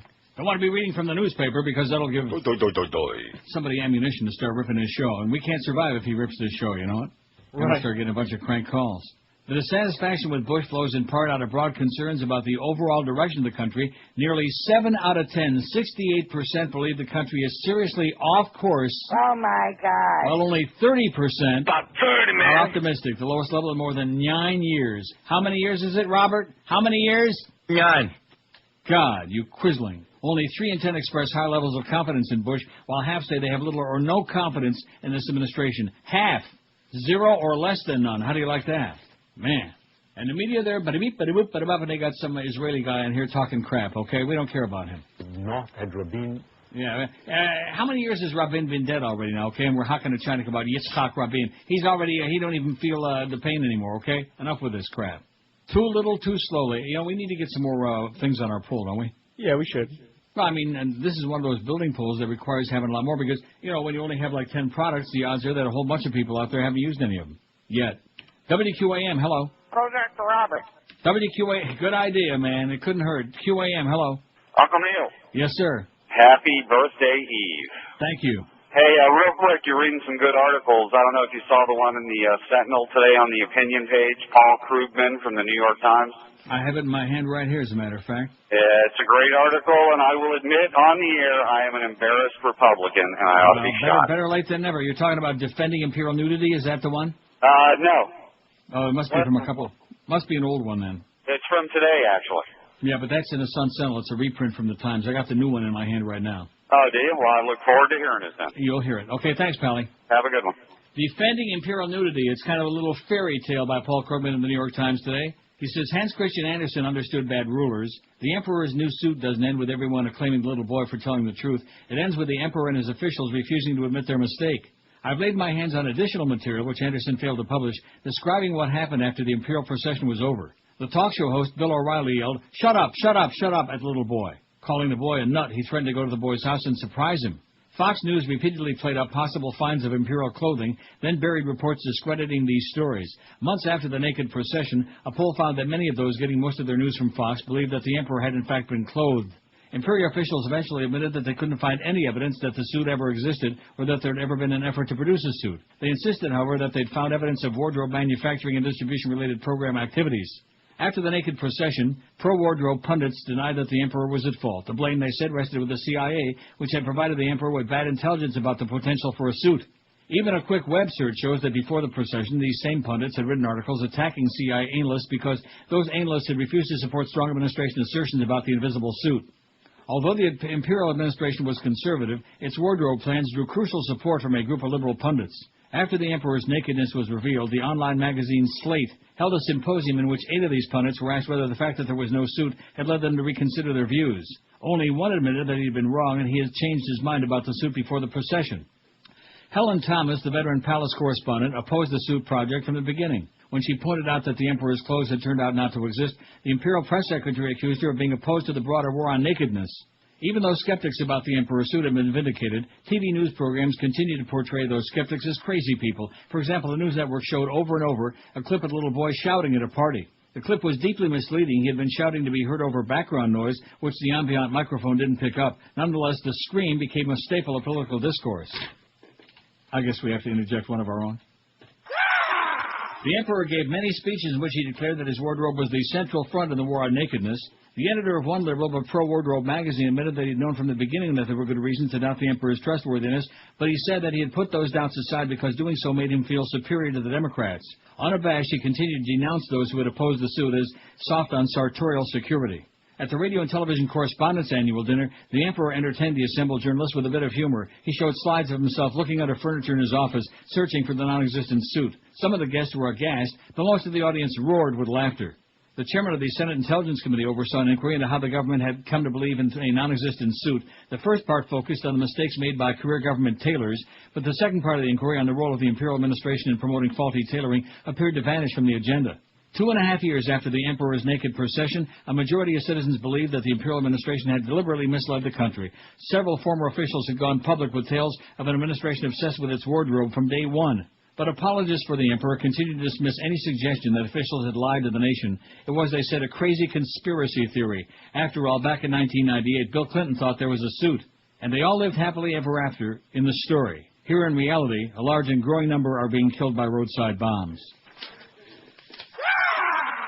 Paul Krugman in the Times today. I'm glad you mentioned that. I shoved it to the top of my pile. Okay, let's get a bunch of these other products on here, huh? You think there might be 2,000, 3,000 of them? Sure. Line 9, WQAM, hello. Hello. Hello. Back in 1998, Bill Clinton thought there was and they all instantly have a rap. Hello. Hello. Hello. Hello. Hello. Can you Hello. hear me?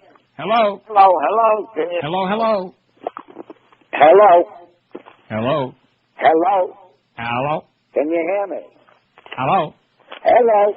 Hello. Hello. Hello, hello. Goodbye. Wow. Oh, that was special. That was great.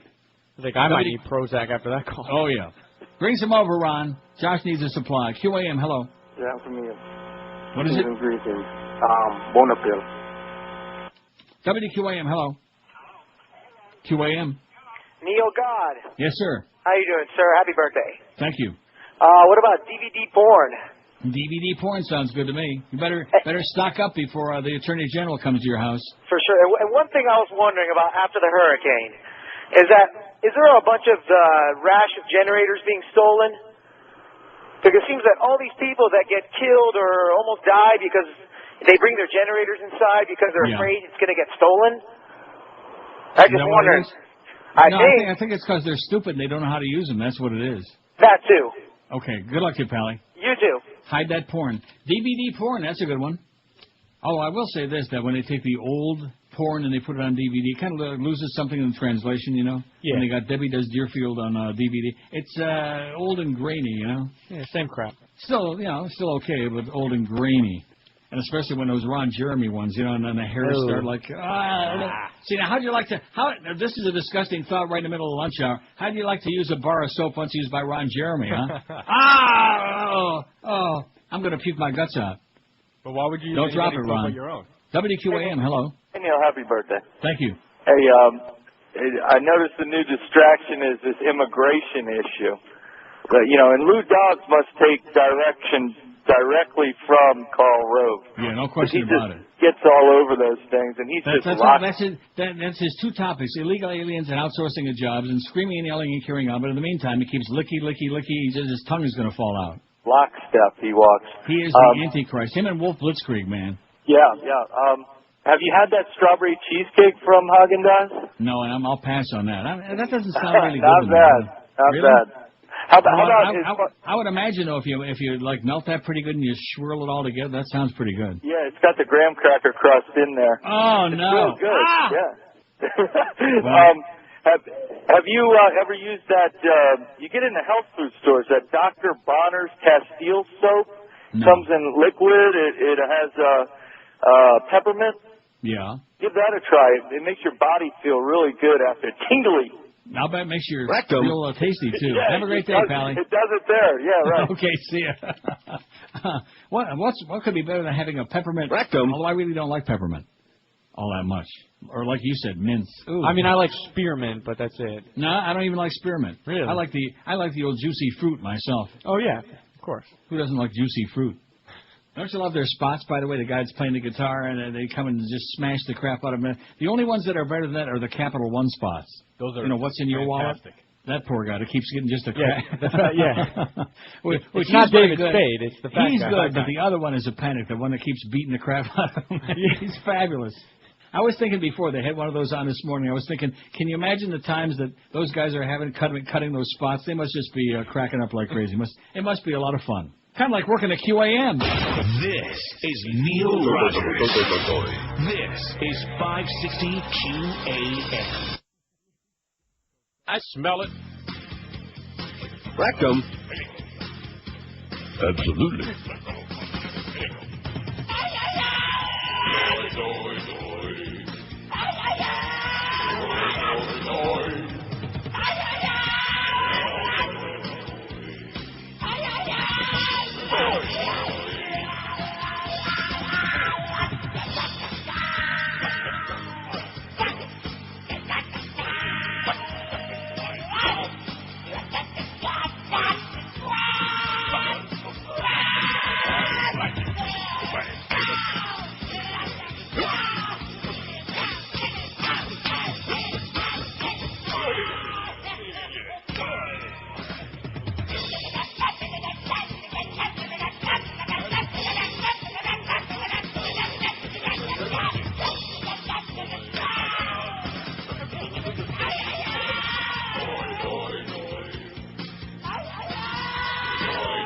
I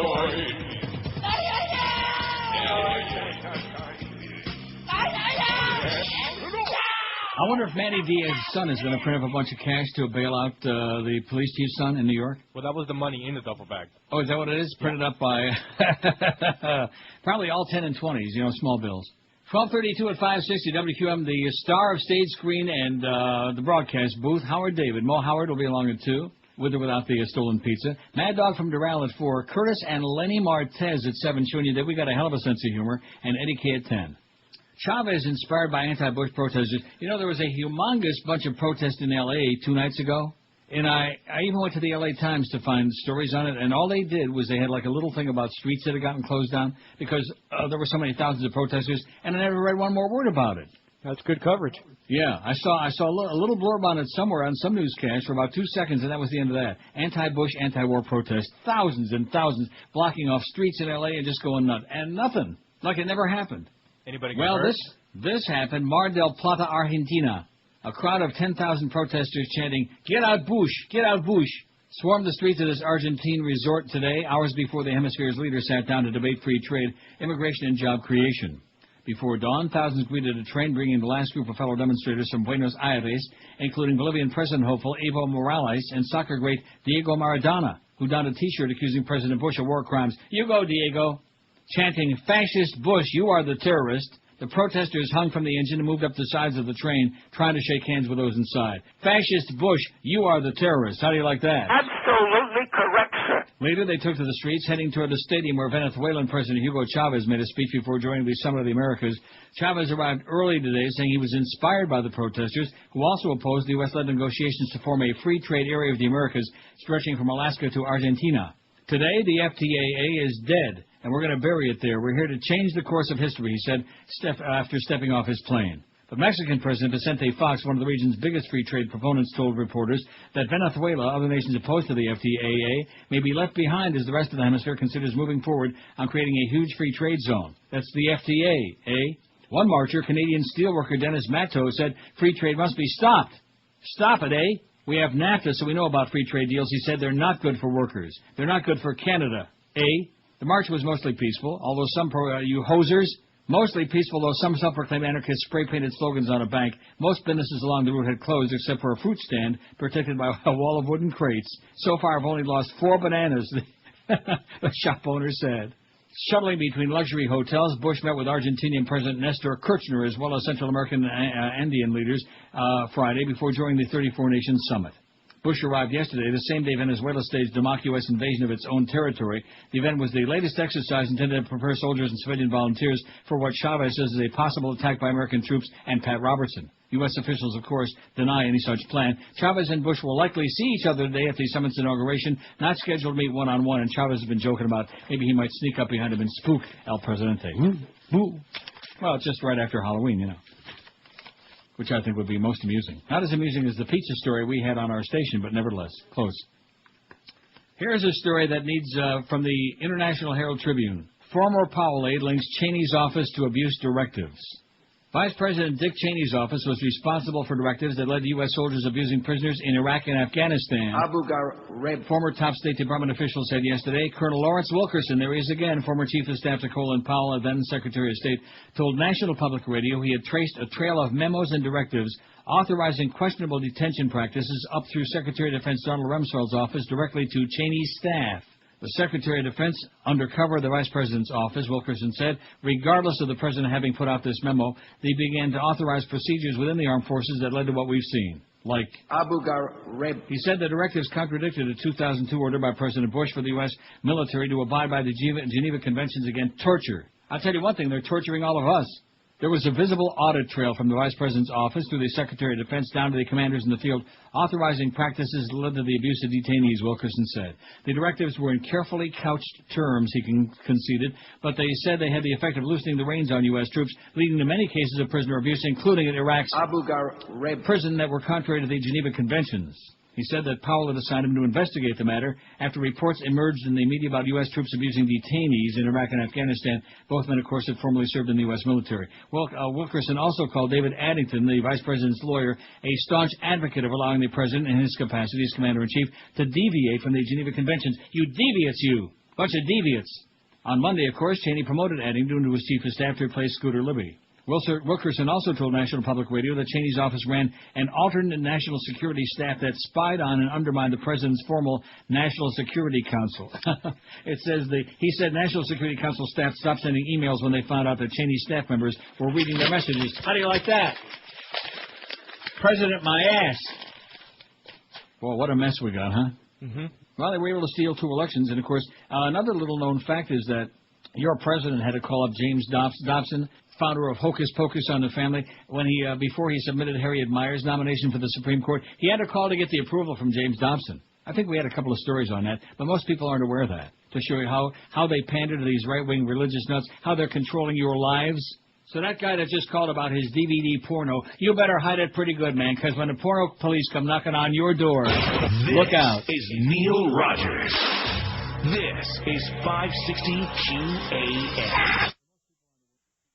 David's a bitch. The federal government just learned about those people today. Under withering criticism from both parties, Brown offered no apology and mostly blamed others for the debacle that cost hundreds of lives. Mike Brown, there's no one left to blame. I said, Brownie, you're the government shame. I said, Brownie, 'cause your career's up in flame. There's no one I know who's more lame. George Bush, you'd better make him shut up before he says it was you who messed up. You can defend him, but I'm sure you will find many think that he should do time. I was just tired of this thing. He's way too dumb to run the FEMA. Some people died when he ran FEMA.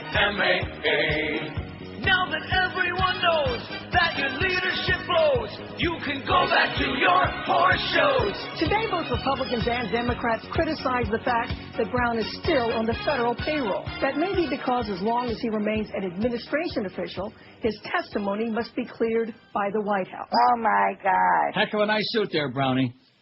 And the public just sits back, but I'm open, of course, in South Florida. Everybody's busy trying to put their life back together after Wilma. So, we're duly distracted, or at least you are. I'm not.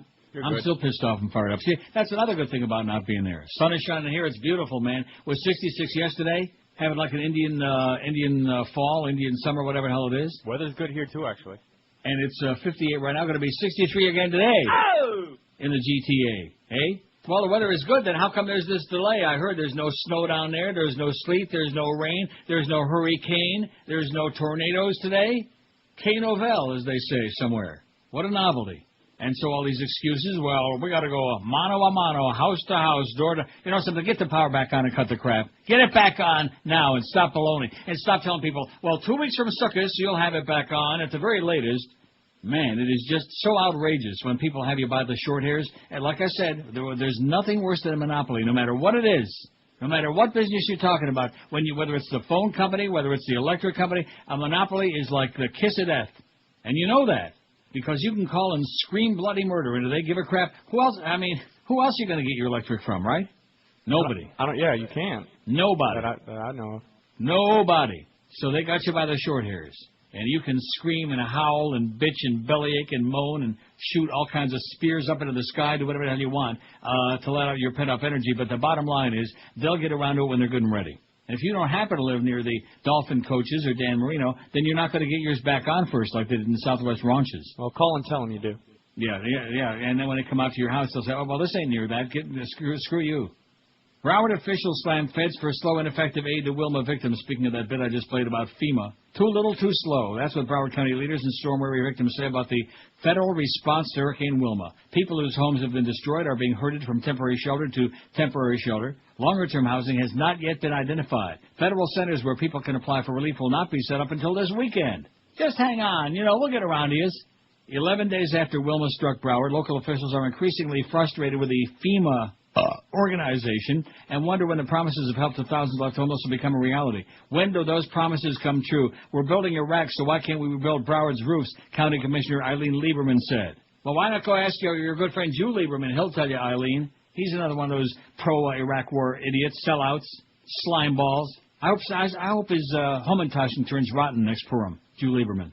Local officials say their top concerns are that FEMA sent only 300 employees to inspect thousands of damaged homes from Jupiter to Homestead. To combat fraud, FEMA won't assist without confirming the damage. Right, just like last time. You should live so long. Offers rental, let's see. They want FEMA to offer rental assistance vouchers below, let me read this again. Local officials say their top concerns are that FEMA offers rental assistance vouchers below local market prices. In other words, not going to do you any good. It's too slow in delivering mobile homes, snubbed creative solutions by the county to provide affordable housing, and it's such a tight real estate market. Some members of South Florida's congressional delegation said they got little reassurance after meeting with FEMA representatives in Washington, D.C. yesterday afternoon, but they were impressed with Brownie's suit. We all left more concerned than when we got to the meeting, said Representative Debbie Waberman Schultz of Weston. Some of them later wrote to FEMA asking the agency to send hundreds more inspectors to South Florida and provide immediate income assistance to workers who lost their jobs because of the hurricane. Already 66,146 people have asked FEMA to pay for temporary housing or help rebuild their home, an increase of nearly 7,000 people in a day. So far, 769 people have been approved for housing assistance, only 100 more than the day before. Do you hear that? 66,000 have applied for temporary housing. So far, 769 people have been approved for housing assistance. Are you following those numbers? Well, all right. FEMA rejected the criticism yesterday, noted it's given almost $1.6 million to victims to find housing or fix their own homes. So anybody that says there's nothing going on is wrong, said Ricardo Zuniga, a spokesman for FEMA. That's no small potatoes. A lot is going on to help people with their immediate housing, he said, and then he chuckled, I guess. When the centers open this weekend at still undisclosed locations, I mean, it's only Friday. Yeah. They'll give victims one-on-one counseling about recovery aid. I got to take a swig of soda here. I'm so choked up. Take it easy. Zuniga said Broward County's government put in a request to operate the centers only last Sunday, 6 days after the storm. He said at the time it wasn't known which parts of the county would have electricity and water. He said FEMA is processing 136,000-plus applications from Broward, and more than 1,200 homes have been inspected since Wilma hit. 1,200? Wow, that's pretty heavy duty, you know. It's only 11 days later. Isn't that good? Not really. Out of 136,000, 1,200 have been inspected already. At that rate, by the year 2525, FEMA told local officials each inspector can only get to 10 homes a day, raising concerns that could take months for everybody to get the help that they need now. And will. Wasserman Schultz said FEMA officials said they would provide 500 mobile homes a week up to a total of 2,000, but Zuniga said officials are still deciding how many to send, where they can go, and how many people need them. I'll tell you where they can go. Right up here. How do you like that, Zuniga? Whatever the hell your name is. Man, you jackass, you idiot. You fairy. See, FEMA is a total... This is why, the whole Mickey Brown thing, that's just the tip of the iceberg. Because when you got all this cronyism that goes on with this crowd, with this bunch, and you're putting a bunch of cronies in there who are totally unqualified, inexperienced in handling these kinds of matters, this is what's going to happen. You have unmitigated disaster. And as far as Dade County is concerned, tempers are starting to flare as power restoration starts to slow with hundreds of thousands still in the dark. Nerves fraying, it says, as blackout persists for many residents. With the pace of power restoration slowing to a crawl, and by the way, there was no update since the 6 a.m., I'm sure you knew that. Hundreds of thousands of South Florida residents are growing increasingly frustrated as a second week without electricity looms. It's looming over here. In Opelika, and of course we know who lives in Opelika, dark folks, a whopping 40% of residents were still in the dark yesterday. Okay? See, this government don't care about you dark folks. That's why in New Orleans and in South Florida, anywhere else there's a whole lot of dark folks, you can just wait. George Bush doesn't care about black people. Until hell freezes over, that's right. It gets you disgusted because you're bathing in cold water, said resident Grace Sapp, a 45-year-old mother of 5. You have a lot of people out here who can't afford a generator. I wonder if she's kin to Warren Sapp or some other Sapp. Opelika Vice Mayor Terrence Pinder said he'd asked about having FP&L strengthen power lines in the 4.2 square mile city. This is something I've been dealing with since I was elected, he said. This is nothing new, nothing surprising. The same old crap. Most of Dade County was faring better, it says, with municipalities reporting anywhere from 5 to 40% of the residents without power. But the drawn-out restoration process is provoking people to lose their cool. In Dania Beach, where a crowd of residents threw rocks at FP&L trucks earlier this week, city manager Ivan Pato said he's still not going to pay the city's $48,000-plus bill until all the lights are back on in the city. About 40% are still off in Dania Beach. I have to say, at least symbolically, make that gesture that says, hello, we have a problem here, Pato said. Hello, you clowns, you idiot. You fairy. Tallahassee lawmakers are also firing up the political heat on FPL. Representative Marco Rubio, the Miami Republican who slated to become Speaker of the House in November 2006, God forbid, said the widespread power outages are all but certain to prompt an intensive look at the state's electrical system. We can't go summer after summer with these kinds of problems and sustain ourselves as a state, Rubio said. Somehow we have to figure out how to deliver electricity in the tropics that doesn't go out easily and is quickly restored. Closer to home, people are wondering what's going on, just like Marvin Gaye was asking what's going on. Miami City Manager Yolanda Aguilar is on the phone to an FPL representative several times today, but the trucks remain woefully scarce in West Miami. If there were 17 trucks, 10 trucks, 5 trucks in the area and they were unable to restore power, I'd understand because at least I'd see something being done about it, she said. But when you see 2 trucks throughout the course of the entire day, you wonder just how much they can accomplish when they've assigned so few resources to our area. Residents are anxious to know what the holdup is, especially those who see maddeningly well-lit homes shining all around their darkened ones. Now, does Miguel, you got power? I do. And are there, like, darkened ones nearby you? No. Oh, well, thank God for that. Yes. And Coral Gables about, now, Josh has got power, but he's got no internets. Or TV. I'm struggling. Or no cable, no internets? No, I got Comcast, so. Hello? In Coral Gables, about a quarter of the residents are still using flashlights, candles, and generators, and the percentages remain the same for 3 days, said City Manager David Brown. David Brown, my ass. How do you like that? I wonder if he's kin to, what's his name? What's the guy's name over there across the street? Charlie? No, the guy over across at the other station.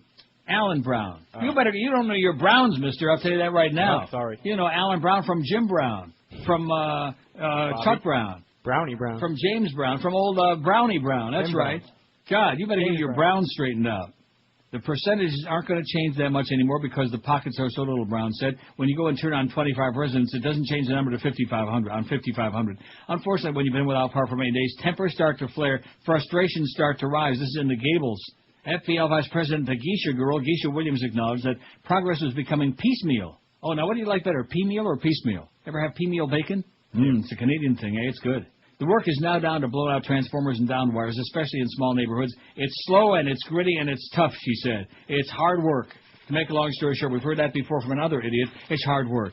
That's what all the idiots say is an excuse. Always an excuse. Just like fixing the buttons there on your board in that studio. That's another reason I'm never going to come back and do a show in there, because every time I come back, it's the same problems, the same broken down stuff, because they never fix it. Because Duff and Clarence are too busy playing grab-ass with each other in the hallway to take care of any of our problems. Oh, great numbers, Neil, great number. Get this stuff fixed already and stop diddling around. Stop stonewalling, okay? I might have to go out on strike for a few days to get you guys to do something. I couldn't believe it the last time I did a show in there, and it was the same thing, the same 2 buttons on the board that have been out for like 3 or 4 years. I think it's the second one from the right there, whatever that pod is. I can't visualize it. And then the mic button. I mean, why would it be important that you know if your microphone is on or not? Just like that session you guys had this morning, whatever it was. I sure hope it was good. Ba, ba, ba, ba, ba, ba, ba. You should have heard it. Listen to the tape. They did. We heard it. No, did they? Well, didn't they come in? Didn't somebody come in there screaming, "You guys are on the air"? Shut the mic or something's going on here, didn't they? I was screaming at you. Yeah, they did. They did. And of course, you couldn't hear me because that's another technical problem in there. Is that the damn thing here? The thing is, the intercom is is feeling mighty low. Well, it's also in the other room. Well, if you guys wouldn't have been shouting so loud, even if it was, it made no difference. But then again, I guess when you're involved in, mano a mano, whatever you guys were doing. Maybe they were like smearing a little body wash on each other.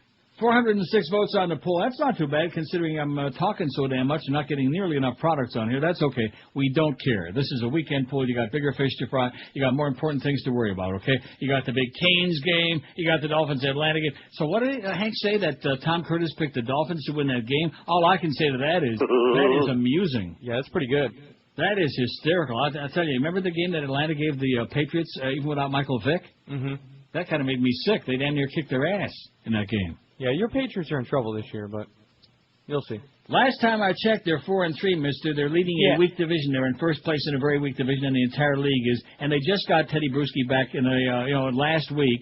He's going to get better every week, and we'll overcome. Hey, listen, what do they got to prove at this point, right? What do they have to prove? Right. By the way, Tom Brady's on 60 Minutes. Is it this coming Sunday, the Tom Brady piece? I don't know. If I was watching TV, I'd tell you. And I think the part that's most exciting is when Tom Bradley says, "Oh boy, you sure are pretty." This is Neil Rogers. That's what Ed Bradley said. Hey, Ed. You failed. 560 GAM.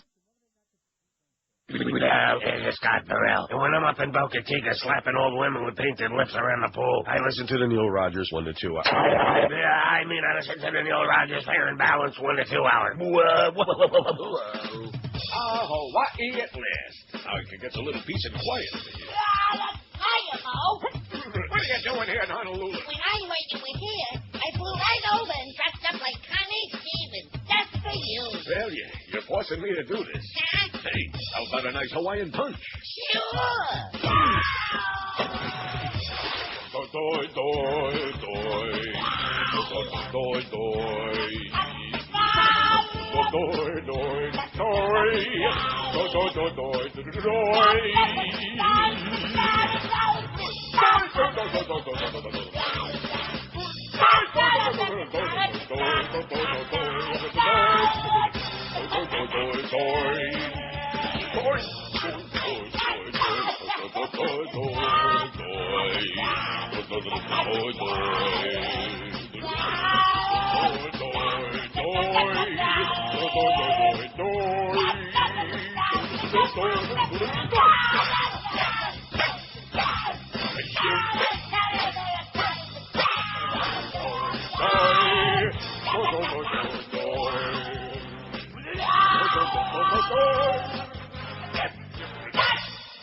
What does that have to do with sports? They pay me to come in here and talk about sports, not about that little pipsqueak. It's 1 o'clock at 560 WQM. Happy Friday to November 4th, day before my birthday, and happy birthday to anybody whose birthday is today, or tomorrow especially. Like Berkeley. Hey, Berkeley, get lost. Boy, she's got some nerve, you know what? Comes in and invites me. She's kind of like Mo. She invites me to wish her a happy birthday. What a joke. Go sell something, okay? I know it would be a first. And please don't blow Brandy's out of the water. It's the only account you still got left, and it's you inherited it after years and years. Please don't blow that one out of the water, sweetheart. Don't go in there. Pretend you don't exist. They'll fax you the new tag every week. Just stay the hell away. Kiss of death. You know, too bad we can't stay until midnight, because by midnight, Bush's approval rating will be... Oh! Every few minutes, a new poll comes out, and they keep going lower and lower. I'm serious. He might be down there with downtown Alan Brown and with your buddy, Joel Feinberg, pretty soon. Hopefully. And Doodle Brown. President Bush's public support has eroded to its lowest level yet. In another new poll, a new AP Ipsos poll today found the president's approval rating was at 37%. It's sliding so fast we can't even keep track of it. It's like dropping a boulder off the top of the Empire State Building. Compared to 39% a month ago, about 59% of those surveyed said they were disapproved, okay? Disapproved. They said he is absolutely acceptable, is what they said. The intensity of disapproval is the strong point. I guess the rest of the country is just a lot slower than we are. Huh? That must be it. It took them long enough. God almighty. What do you people been busy doing, crap or something? What is it? Oh, and they're demonstrating like crazy down there in Argentina. You fascist, fascista. That's great. And they're right. Nazi would be the word I would use, but fascist is okay. It's right in there. The intensity of disapproval is the strongest today, with 42% now saying they strongly disapprove of how Bush is handling his job. Twice as many as the 20% that say they strongly approve. This is the poorest excuse for a president this country has ever had since Max Hollenberger, a businessman from Stanwood, Washington, who leans Democratic, of course. He cited the economy going to war in Iraq for no reason, the way we get to the tsunami victims before Katrina victims, the whole business. In other words, all of these things. In the new AP Ipsos poll, nearly 1 in 5 Republicans disapproved of Bush's handling of his job, compared with nearly 9 in 10 Democrats. Nearly 7 of 10 independents disapproved. How do you like that? 4 in 5 Republicans still back him, though. He could come and fart in their face. They say, man, that's the best aroma I ever schmecked. I think he's done a wonderful job, said Gloria Blocher, a Republican from Sherman, Texas. He's done wonderful things for the economy. Oh, yeah. He's rescued people who need help in Iraq. It was the Christian thing to do. Yeah, killing all those innocent men, women, and children, that was the Christian thing to do. And sacrificing all of the American people's kids, 2,000 or whatever it is, 35 of them, that was the Christian thing to do. Just like Pat Robertson would say, let's kill them. I still trust, and of course talking about Hugo Chavez, naturally. I still trust his people and the people he picks for the Supreme Court, said Gloria. Hey, Gloria, you idiot. You fairy. The president has lost support from some key groups of constituents over the past year. He dropped 16 points in his approval rating with men at that time, 18 points with people of a high school education or less, 16 points among Southerners, and 13 points among Republicans. The poll was conducted October 31st, November 2 among phone. Congress isn't faring much better. They suck. The Republican Congress. In early October, 35% of poll respondents approved of the job being done on Capitol Hill, down from 44% in February. It's a disaster is what we got. These guys are the master of disaster, as driven by Buddy Gilmore on Roosevelt Raceway. Remember Roosevelt Raceway? No. Not really. What do you guys know about any of these things, huh? Go watch Network again. You'll love it. Now, let's see. I'm trying to think. Did Miguel watch that movie? You didn't watch that, did you? I did. And did you like it? Same sentiments as your boy here. Oh, boy. Boy, this is some birthday present I got today. At least I only put the two of you together. You know? At least when I got George in there and Josh, I got, somebody that's over the age of 10. God almighty. Now, that's okay. Look, I mean, it's just like George bitching me out because I don't like Beverly Hillbillies. Aren't I entitled not to like that show? It's a Yahoo rednecky cornball show, and it may have been very funny, but it's not the kind of show I would watch. Okay, fine. That's your opinion. That's great. And just like the movie, you don't like it, you're entitled. It's not your kind of movie. That's all. Just like I told you, don't watch the Ed Murrow movie because you won't like it. Now, let me ask you this. The whole City of God thing, is that like, because, do you not like violence, like, whatsoever? Is that what that is? But that's all there was in it. There was nothing else going on. It's just nonstop. It reminded me of a different kind of Pulp Fiction. But that was a true story, and if you So were... what do I care? I could see people being butchered all over the place. It could be a true story. They could be showing all the people getting blown up by the roadside bombs in Iraq. I don't want to watch that. America needs to see it, but I don't want to watch it. Look at that. Death row inmate walks out of Houston, Texas jail. He looks just like Brownie Brown. Jail. When he somehow shed his orange jumpsuit and donned khaki pants, a dark blue shirt, and just walked right out the door. How do you like that? Nice. Now, what are you asking me again about what? No, I was just like, you don't like any violent movies? No, not true at all. Aren't the Godfathers 1 and 2 pretty damn violent? No. If you're talking about like the Terminator, no, I don't like that. Not because of the violence, but because I can't stand Arnold. It's just stupid to me. Okay, not because I like violent movies a lot. Okay. I thought that maybe that was the reason. Like you just Pulp turn it on. Fiction, for example, I hated because the dialogue was stupid, and number 2 was just a series of gratuitously violent acts, and that's all there was. There wasn't any story there. I don't mind the violence as long as there's some kind of a story. What was the story in City of God? What's the story? But that was the thing. Like, it's a really great story. The kid. What? I mean, you probably What is didn't. You probably didn't watch it long enough to find out. Like the kid. I watched 15 minutes. The kid. Did you see the kid? He really wants to be a photographer. They start making hints at that. Yeah. And he winds up taking pictures since he lives in the little town where all the madness is going on. He gets pictures and starts going to the local paper and giving to the paper, and eventually becomes a reporter and a photographer. I didn't get anywhere near that far. Yeah, well, you have to actually wait a while before it really gets into... Well, I'm going to tell you, you wait a while through just a lot of... I'll tell you what, I'll give it a shot again. I'm telling you, you know, whatever. Listen, I read the reviews. Everybody, even that silly goose Roger Ebert, oh, great movie, spectacular movie. Of course, if he said it's good, that means I don't want to see it. Boy. Yeah. I run like hell when Roger Ebert, when that, hey, Roger. You fairy. But never, I'll give it a shot again, maybe this weekend, as a birthday gift to myself. Well, I mean, there you go. It's supposed to be one of the best movies going. But it's just not my kind of movie. I don't think I'll try it again. I'll see if I can. It's like Apocalypse Now. Everybody raves about that movie. I've tried a bunch of times, maybe 30 times to get into that. In fact, I finally sent that new that version down to the new unexpurgated one down to George. Remember? Yeah. A couple months ago. Right. The DVD, because I'm not going to watch it. I start watching it a few minutes, and I can't. It's not because of the violence, but just it's ponderous, man. It is really ponderous. Now, like Standing in the Shadows of Motown. I'm just crazy about this movie. It was on a cable 2 nights ago, like I told you, on the documentary channel, no less here. And I watched the whole thing almost from the very beginning. I just happened to find it there. And I watched it all the way through again. I love it. Right on. But you wouldn't want to watch it. I didn't say that. I just, if I had some time to kill, I'm not going to go out of my way to watch it. Because I don't... It's not that I dislike Motown. I'm telling you, you wouldn't want to watch it. Why is that?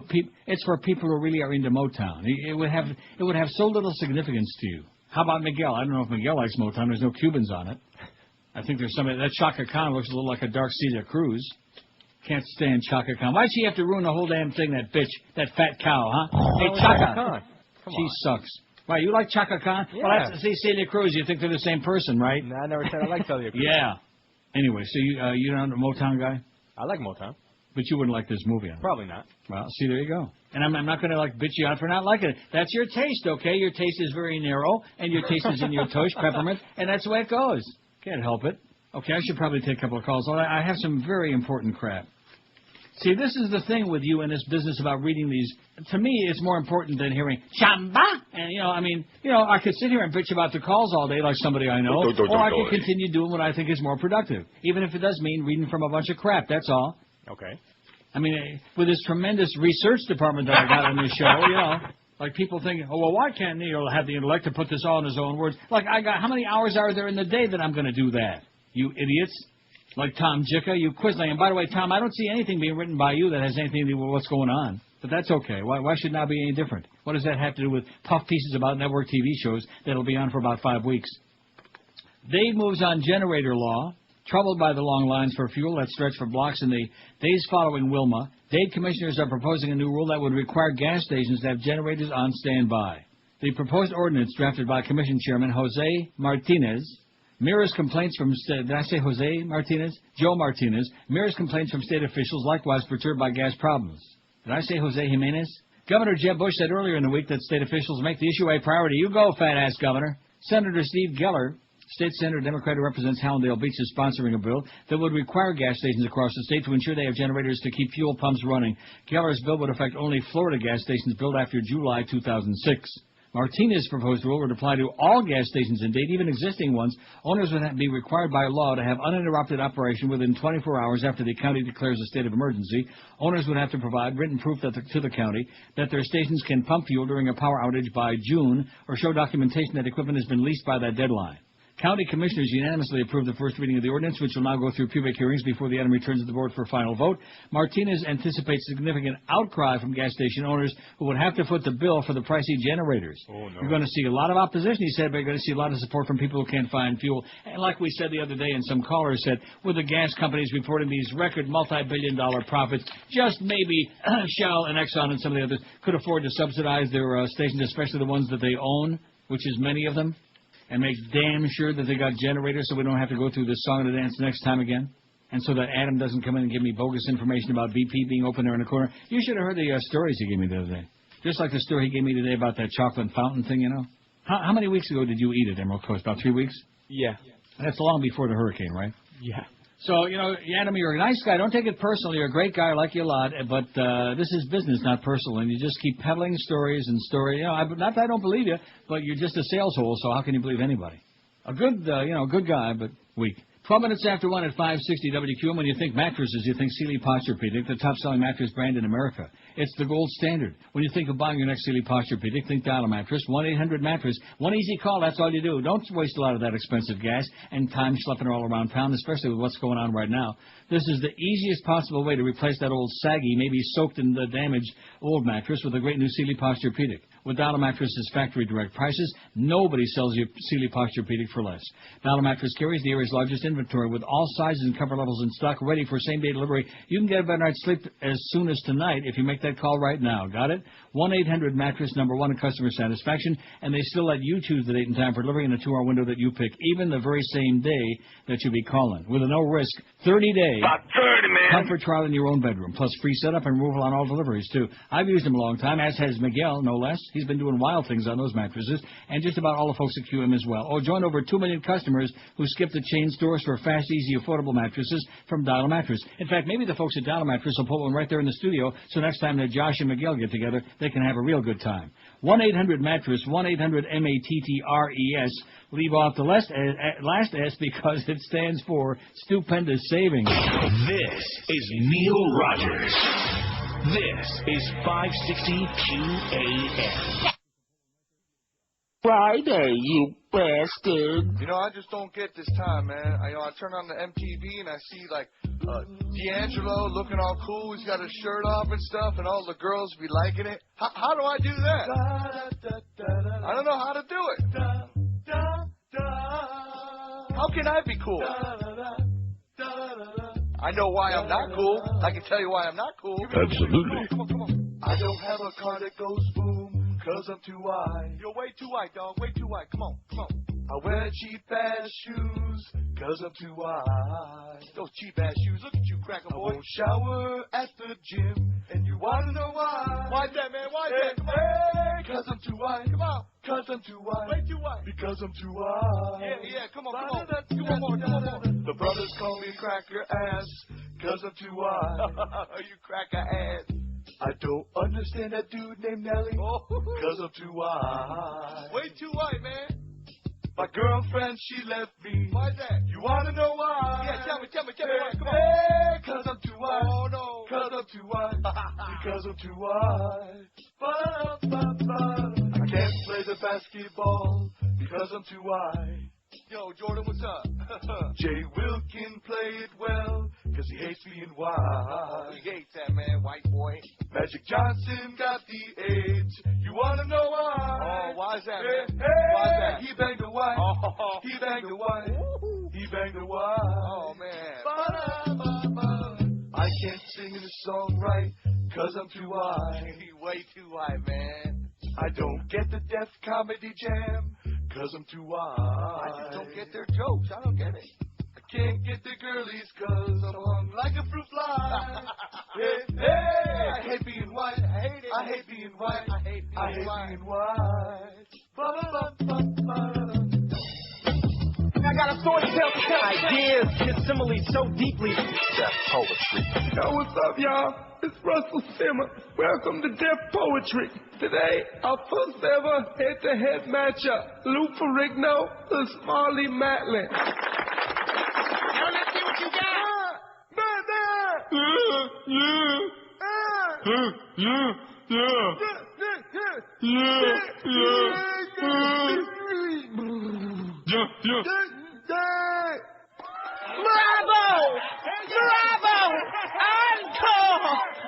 Encore! Oh, I see. It's 10 years to the day, November 4th, 1995. The Yitzhak Rabin was assassinated. Well, that's a shame, you know, by another Israeli, by the way. By an Israeli Getchke, crazy person. 5670560. We got some bad news for all you Beach Boy fans. Now, you guys like the Beach Boys a little bit? Yeah, they're okay. They're okay. Never stole a freight train. What about Miguel? Like them? All right. Mike Love is suing his cousin and former Beach Boys bandmate, Brian Wilson. But Love's lawyer, I never knew that they were cousins. That's the first time all these years I knew that Mike Love was a cousin. Look at that. You're learning something today. Did you know that? No. But Love's lawyer hopes the lawsuit won't mar their good vibrations, it says here. Oh, don't tell me they're doing it too. Love filed a lawsuit in federal court yesterday accusing Wilson of promoting his 2004 album Smile in a manner that's shamelessly misappropriated Mike Love's songs, likeness, and the Beach Boys trademark, as well as the Smile album itself. Love's lawyer says it's nothing personal, it's only business.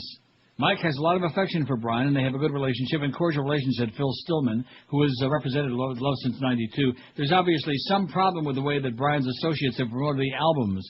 Stillman added they remain family and co-founders of a very important band in rock and roll history. The Beach Boys never completed Smile, and it was regarded as a lost classic until Wilson opted to finish it himself. The album earned international acclaim and marked a dramatic return for the 63-year-old singer-songwriter. 63? God, what an old turd. Oh, sorry. The 63-year-old singer-songwriter, who kept a low profile for years, spent a lot of time in bed with his big teddy bear. Love objected to promotion in which 2.6 million copies of a Beach Boys compilation CD were given away to readers of Britain's Daily Mail on Sunday newspaper. The lawsuit said the giveaway undercut the band's sales. The lawsuit seeks damages, including millions of dollars in illicit profits, and seeks at least $1 million for international advertising to correct the effects of unfair competition and infringing uses. A lawyer for Wilson didn't return a call from AP.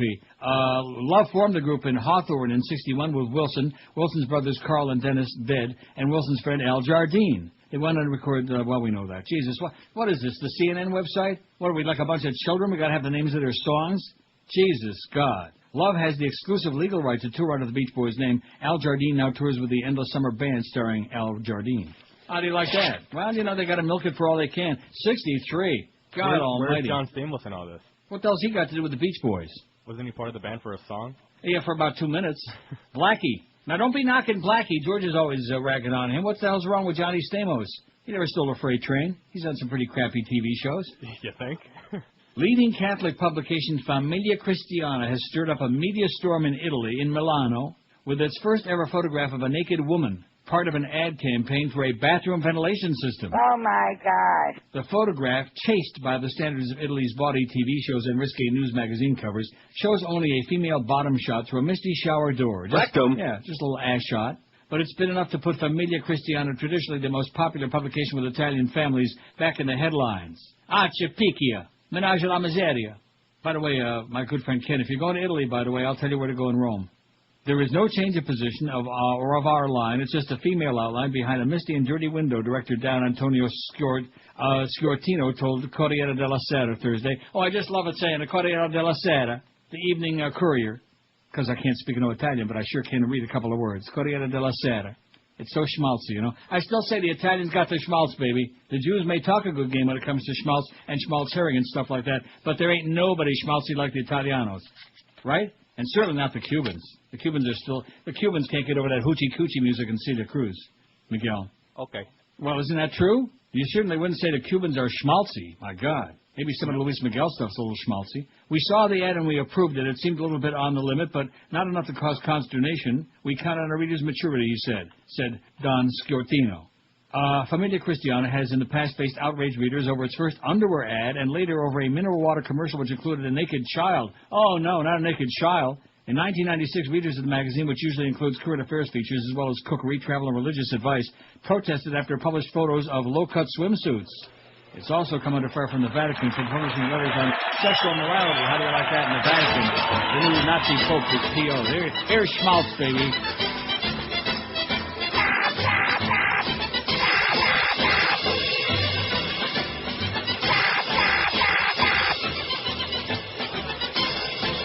If you want to forget about looking in the dictionary, if you want to get the definition of schmaltz, just watch the wedding scene in The Godfather. Listen to that music. Isn't that the best?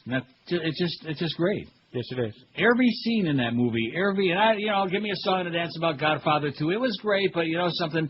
The original Godfather, man, you can't top it. I don't care what anybody says. The first two were great. What was wrong with the second one? There's nothing wrong with it, but it's not the same. In the original Godfather, every word of dialogue, every scene is like so profound, so, you know what I'm saying? I know what you're saying. Well, first of all, Godfather 2 was like about 600 hours long. You can act like a man. What's the matter with you? See, there you go. In addition to which, there was no Don Corleone in Godfather 2. He was already dead. Marlon Brando. Not that Michael Corleone wasn't great. He was great. There was no Sonny. Sonny got shot on the causeway in Godfather 1, right? Right. There was no Santino. There was no Don Corleone. Well, what the hell is that? What is that? And then all of a sudden we got the young Don Corleone with Bob De Niro doing his best Guido imitation. I mean, he's all right. He's okay. It was great. Godfather 2 was great, but it ain't no original one. I don't want to say Godfather 1 because then we'll get the facts. There was no Godfather 1. It was just, we know, your mama. So socks in hell. Businesses in counties hit by Hurricane Wilma may be eligible for bridge loans from the state to provide them with a quick source of cash to begin repairs and replace destroyed inventory. Your fat-ass Governor Jeb Bush this week activated a $20 million program for businesses in Broward, Collier, Glades, Henry, Lee, Miami-Dade, Dade, Monroe, Okeechobee, and Palm Beach counties. The short-term loans are intended to bridge the gap between the hurricane and when the business is able to get its insurance claim paid or get some other source of permanent money to pay for recovery. Applications are available from local economic development orifices or in local legislators' offices. The loans are interest-free and can be for up to $25,000 and are available to owners of businesses with less than 100 employees. Some loans are for 90 days, other for 180 days. Damage must be verified, okay? Wouldn't surprise me if the Beasleys apply for some of that, you know? Well, we got more than 100 people in our building, don't we? In here, sure. Between Power and QAM? Absolutely. And then, of course, if you throw in KISS, oh, my God. How did KISS do in the last book? Did they do okay in Power 96? Do we really care about them? No. We don't care. We don't want to sound unfriendly, and we don't want to steal anybody's pizza down the hall, but we don't really care how you did in the last book. It doesn't put any money in our pockets. Since we're like AM, you know, they're on FM, they're the big shots, we're only on AM, so they look down at us like we're like the weak sisters, you know? Weak sisters. I got news for you, man. The kind of stuff that they're playing on an FM, I wouldn't wish that on Hitler and Eva Braun on a bad day. Kind of swill. 126 at 560 WQM, your swill station for the new millennium. We got Mad Dog at 4. We got Mo Howard David leading into him, kind of a buffer. Mad Dog at Doral today, by the way. Curtis and Len at 7. Ed Kaplan show at 10. No game tonight, but boy, we got a power-packed weekend, don't we? We do. We got the Hurricanes game in Virginia Tech, which is being touted as the game of the century, or at least of this week, 7:45 till midnight. Well, that's going to be a long game, you know. And we start with Hurricanes game day at 4 tomorrow afternoon. We got 8 hours of hurricane crap. Wow. That's right. So if you have any doubt, when you finish tomorrow, you'll really know. The hurricane fucking blow. For sure. And then we got the Panthers in Carolina on some bogus station 640 tomorrow night, which will be back on QAM. How is that possible? If the Hurricanes extra point is on at midnight, how will the Florida Panthers be in progress after extra point? The game is not going to last till after midnight. Who made this schedule? What kind of a bozo made this up, huh? Right? Yeah. It says here, Hurricanes extra point, midnight till 2 a.m. Am I right about this? The game isn't at 7:45 in the morning last time I checked. It's 7:45 tomorrow night. Channel 10 is carrying it. Oh, I shouldn't have said that. There won't be no Panther game on QAM. The game is on 6:40 if you can pick it up. Yeah, it might not make it, so. They must be going to have a long shootout, I'll tell you that. 27 after 1 at 560. Let's have a shootout at QAM. What do you say? Come on, Mo. Just you and me. Got a bing. 133, 2702 at 560 WQAM. We are absolutely rock solid. Trust me when I tell you. Just ask Duff and Clarence. They'll tell you we're doing a hell of a job. They are really doing it. Could we do it without them? No way. You'd be 480 votes on the poll. What's the best product you've discovered last couple of years? Online banking, 125. That kind of surprise you? Not really. I Not guess. really, No, yeah. I love online banking. It's convenient, man. It's great. The Internet, 102. Body Wash, which was off to a phenomenal start there early in the show, but I guess a lot of guys are really afraid to vote for that. 66. TiVo 57. Portable generators 25. DVD porn 24. Perverts. Toyota Prius Hybrid 22. Haagen-Dazs Banana Nut Ice Cream 21. Don't get started, and if you do, don't blame me. How's that pint coming? I got a pint for you. Neutrogena 19, Chainsaw 12, and Flavor Wave Oven only 7. Solamente 7. What the hell is that all about? Man, although we've been through this before, like I said, we told you. You keep doing stuff the old-fashioned way. These are the same people probably who are using the soap, you know. We haven't caught on the body wash yet? I would imagine. Well, let's see. The Xbox Live, somebody says, for online gaming. Yeah. Xbox. And what about the iPod Mini? Okay. No, you don't think so? I totally do. Some of our people got it. Mike in the Gable says, got power last night, but FP&L still blows. How about yeah, the PSP if we're putting those on? I beg your pardon? The PSP. It's like a portable PlayStation. Anything, whatever you got. Okay, I don't have no PSP. I got ESPN. No, I don't. I got the TSN. Whatever I got. I got plenty of nothing. Probably got some highlights from last night's damn hockey game. Rebound scores. No mistake. Corey Locke in the right place, in the right time. Oh, that's the Toronto Marlies. Miami, my ass. Toronto Marlies. Wow. Like California. That was shocking. Get off my set, you idiot. These fascists on CNN. You people ought to be locked up in jail, you propagandists, man. Hermann Goering and Joseph Goebbels and Hitler would all be proud of you people. You know, I was watching last night. You know who I really am starting to like now, and I'm kind of embarrassed to admit it because I always ripped him an ass? Who's that? Keith Olbermann.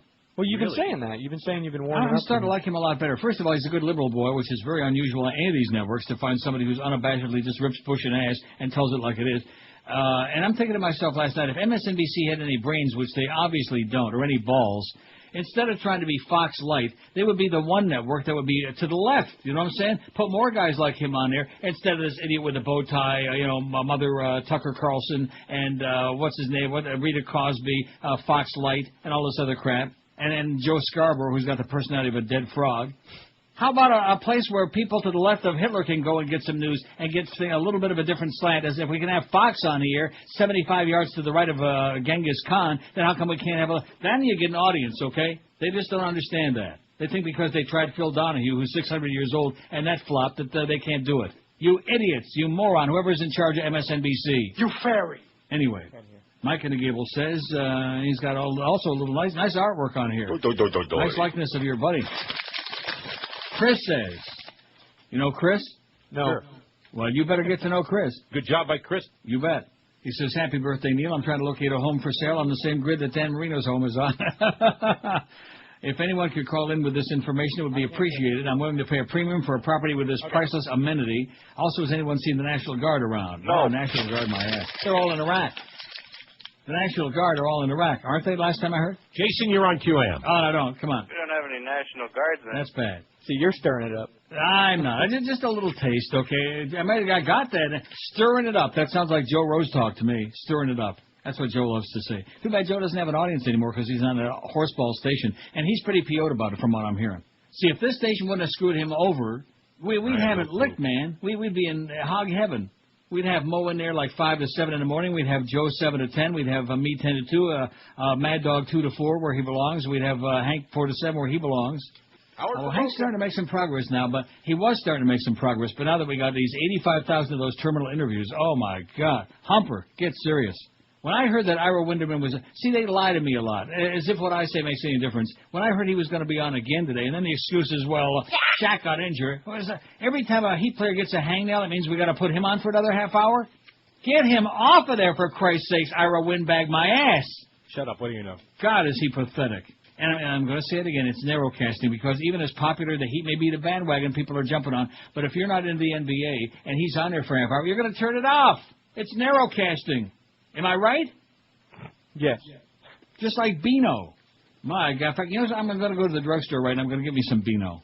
Because every time I think about Ira Winderman, I want to start making all them fart sounds that Joyce won't let us play. I start farting up a storm. Ira Windbag. With that squeaky voice. We got enough squeaky voices on here already. You know what I'm saying? Yeah. We got Foxy Roxy, and we got Geldy, and we got Lenny Martez, which I wouldn't call him squeaky. I just call him, like, unintelligible. What would you call him? Don't say it. Here's Cliff with the facts. It says, beware. Beware. Govern yourselves accordingly. Forewarned is forearmed. Generator thieves are going into people's backyards and starting up their lawnmowers, so when they take the generators, you still have a motor running. Before you know it, they be gone. How do you like that? You're hearing a lawnmower in the backyard, you think it's your generator. Surprise! Well, just bring the lawnmower inside and plug everything into that. It says, tell your producers to butch up and use the sponge with the body wash. They must be trying to convince themselves they're not gay or they wouldn't give an F, says Cliff. I concur with that. I just don't understand what the big deal is about it. So I'm telling you, you're wasting a very good product, and you're not getting the maximum effect. You see, there's another factor, too, that I didn't get into, because I don't want to go into a whole song and a dance that's really ponderous. But when you're using that scrubby thing, you're doing a much better job of washing yourself off than you are with your hand, I'm telling you. Is that a fact? Yeah, it is a fact, because these things are like nylon. They got the texture of it is designed to scrub the dead cells and the schmutz and the crap off your body, as opposed to your hand, which is smooth, unless you got like and doing the work you're doing, you don't have like no construction worker's hands, okay? Push the button. Yeah, you're pushing the button. I think you're pushing something all right. Crap, bull crap, right on the air. Anyway, I'm just telling you, give it a shot this weekend, okay? Monday we'll see if you're still alive. We'll see if people are going around all over town pointing at you and going like that. I doubt it. In addition to which, how does anybody know if you're using that thing? That's what I don't understand. You tell everybody on the mic. What? We'll lie about it. We'll lie about it. You'll tell me before the show, you'll tell me, and then we'll lie in the air for you. As long as you go in and punch the crap out of Robert Grieper. This is Neil Rogers. Hey, Robert, we hate you idiot. This is 560 You self-hating. Absolutely.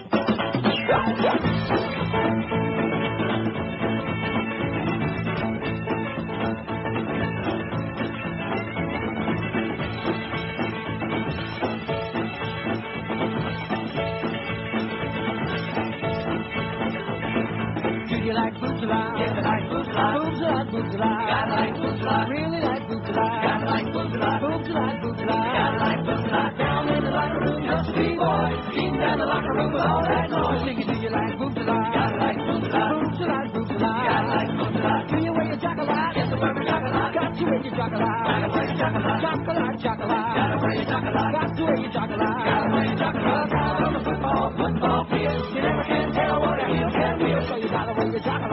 Chocolate, chocolate. Gotta wear your chocolate. If I had a flag along, if I had a flag along, if I had a long flag along, if I had a long flag along, if you like boots, I tag along. Beep, boppy, boop, I like boots, I boots, I boots, I like boots, I big and round. They're all around. They're big and round. They're all around.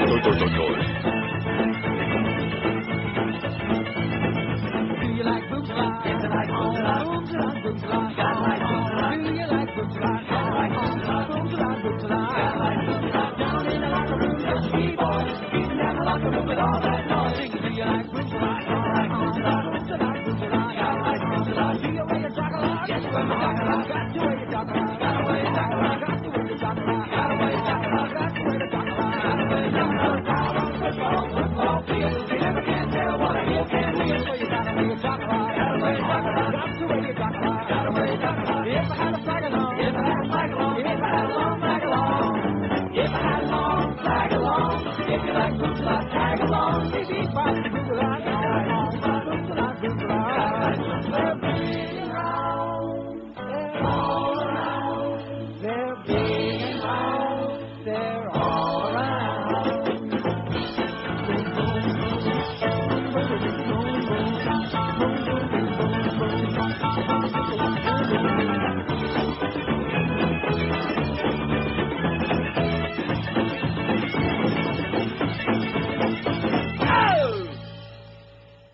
Helps to, I did a Dan Stewart there. I didn't turn the mic on. Nice. I think that's only the second time I've ever done that. Well, I'm busy reading this great facts. Well, it's probably From safer Cookie to keep it and off Charles. anyways. I beg your pardon? It's probably safer to keep it off anyways. Yeah, in your case, you guys down there. Cookie in Charleston, South Carolina says, longtime listener, formerly from Miami and now living in Charleston. I won't kiss your butt on how great you are because the above confirms you are. Yes, I am, Cookie. While listening today, Friday, November 4th, I couldn't believe you mentioned the documentary Standing in the Shadows of Motown.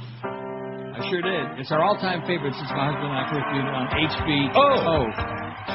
Since then, we purchased over 20 copies for gifts to friends, had it on during dinner parties, a monumental historic musical milestone that influenced millions in the $5 box at Walmart.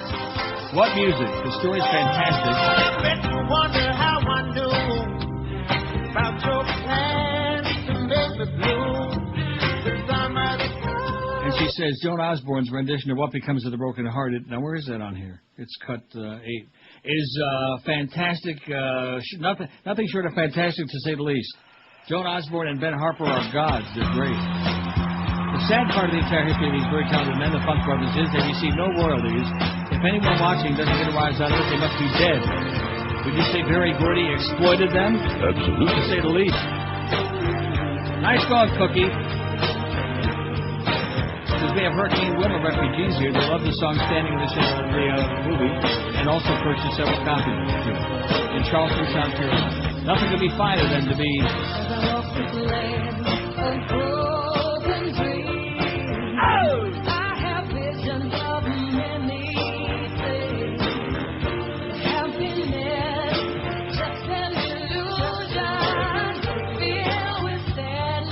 It is so good that is, I can't even put it in words. Forget about all these other products we got in there. If you want to buy one DVD, again, you don't have to be an old fart like me, but if you just like Motown, I think there are a lot of young people like Motown. Am I right? Yes. Probably Cookie ain't some old bag, but the fact of the matter is, if you like Motown music, and if you it's just so good. I can't even describe it to you. Got the story of the guys who made all the music, and then when you see them playing their instruments and doing their thing, and then these all of these are different vocalists, of course, although they all are very good, except for Chaka Khan. God, do I hate that bitch. What? What are you laughing about? What's wrong with Chaka Khan? She sucks. She can't sing. That's what's... Here, let me play a little Chaka Khan with what's going on. Come on. If you can understand one word that this bitch says in this song, then I'll give you body wash. Marvin Gaye is rolling over in his grave. He wants another bullet in the head. Come on, Daddy, shoot me again. Can't believe this bitch.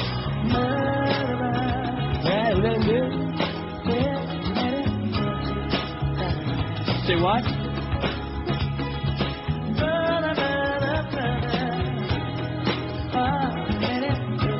Okay, stop. Yeah, Stop. Forget about it. That's bad. Bad? That's bad. It ain't even close to being bad. It's the worst. And it's such an insult because all the other people on here, Bootsy Collins and Gerald Levert and Ben Harper and Joan Osborne, they're all so great. And then they bring her. I don't understand it. Where the hell did they dig her ass up? Her fat ass. I know you want to leave me, but I refuse to let you go. If I have to beg, please, for your sympathy, I don't mind, because you mean that much to me. If I have to beg, please don't leave me, girl. If I have to please, baby, please don't leave me, girl. Now I heard a crying man, half a man. But anyway, I'm sure that Josh wouldn't like it. So don't get it for him. He was bobbing his head. He's all right. Standing in the Shadows of Motown, baby. You go out and buy this DVD, and if you don't like it, like that fax from, what's her name, Cookie said, you're dead. Cookie said you're dead. I mean, it is just awe-inspiring. It's amazing. These guys are so great. You talk about some serious talent, you know? Talent, that's where it's at. That's their middle name, as opposed to some people who fake their way through life. At any rate, some of these so-called musicians and so-called singers who peddle crap. I wouldn't give you 50 cents, not to mention any names. No, seriously, a lot of swill out today. You know, you can knock me all you want for liking older music, but most of the stuff in the last 15, 20 years, most of it is crap. It's garbage. Wrap my ass. On second thought, don't. Okay, what do we got so far? We got over 500 votes, 514, and I guarantee if I wouldn't have wasted so much time yapping it up today, we'd have had a whole lot more products on here, but you know what? Too bad. That's right. Oh, and I never got to this story yet before we do anything. With a few words on their T-shirts, Abercrombie & Fitch lets young women send a message. Who needs a brain when you have these? In fact, that's why I played boobs a lot, because I was going to lead into this story. Yeah. A group of female high school students have a message for Abercrombie & Fitch. Stop degrading us.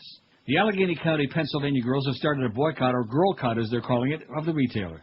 Well, all I can say to them is... You fairy! The campaign conceived 3 weeks... Oh, and you know what I'm using right now? My Flavor Wave Deluxe. I got a bratwurst cooking on there on the one side. Nice. I can smell it in here right now. The campaign conceived 3 weeks ago during the group's monthly meeting went national Tuesday morning on NBC's Today Show. We're telling girls to think about the fact that they're being degraded. Emma Blackman Mathis, the 16-year-old chair of the group, told Red Eye on Tuesday, we're all going to come together in this one effort to fight the message that we're getting from pop culture. See, this is the thing about me. You know, guys admire women's beauty, etc., and so on, whatever parts it might be, and it's the same old Gloria Steinem. Oh, they're abusing us, and they're exploiting us. Exploit my ass. But these are shirts for girls to wear. Abercrombie's been a lightning rod for criticism. In 2003, a catalog containing photos of topless women and bare-bottomed men provoked so much outrage, the company pulled the publication. Abercrombie's got the best catalog going anywhere, I don't care what you say. Last year, after the U.S. Olympic gymnastics team failed to win a gold medal, the company sold T-shirts with the phrase, L is for loser, next to a picture of a gymnast on the rings. Those shirts were pulled from the racks after USA Gymnastics called for a boycott. When Abercrombie backed down in those cases, it shows no signs of doing so this time, though. Our clothing appeals to a wide variety of customers. These particular T-shirts... Huh? I laughed at that. These particular T-shirts have been very popular among adult women to whom they're marketed, the company spokesman said in a statement. You laughed at what? That Abercrombie goes out to a wide variety of people. Perverts. No, there's two preppy girls and gay guys. Yeah, that's it. News of the girl caught hadn't reached Tawana Clark, 20, who was applying for a job at the Abercrombie & Fitch store near Water Tower Place on Tuesday. But she doesn't think the protest's going to work. I think it's only older people that have a problem with it, she said. Old fuddy-duddies, teenagers don't have a problem with it. She sees the shirts as funny, not offensive, and it's not to be taken seriously, and she happens to be absolutely correct. I'm so sick and tired of the Mara Gulantes of the world. Life is a beach. Oh, that's disgusting. It's like, what's her name over there, the Donna Shalala over there at the U of M. Oh, we have balls. That's disgusting. The University of Miami doesn't have any balls. Yeah, we know that, honey. Well, if you take a look at the girl that's leading the boycott, or girl-cott, whatever, you don't know. What are you trying to tell me, Dyke? Oh, yeah. Well, what'd I tell you? What did I say when I said that's what I had in mind? Could there be any doubt? Oh, and also the second judge out for the delay trial. 2 days after DeLay won a fight to get a new judge in his case, prosecutors yesterday succeeded in ousting the Republican responsible for selecting the new judge. So it's musical judges for Tom DeLay. How do you like that? Hey, Tommy. You fairy. Nice job. This is Neil Rogers. This is 560 QAM. I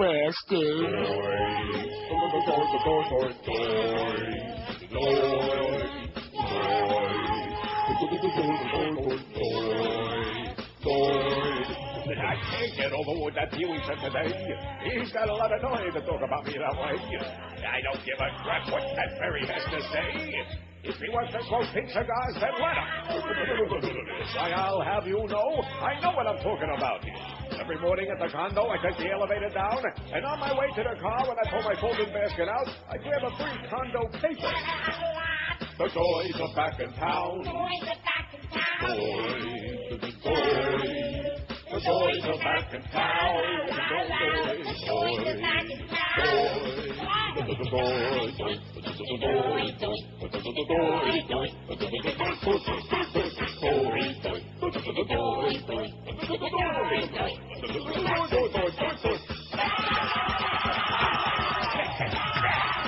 I said the toys are back in town. Why, you little... I'm the god of all you sport old fools. I know everything that's going on in the news. Why, I even know all the new Mahjong rules. I'm hip to the jive, Daddy-O. Too bad you're going back today. It's a better show when I take your place. I know I ain't no Ed Hoyley, but when they drop, my voice will change. You little smoothie.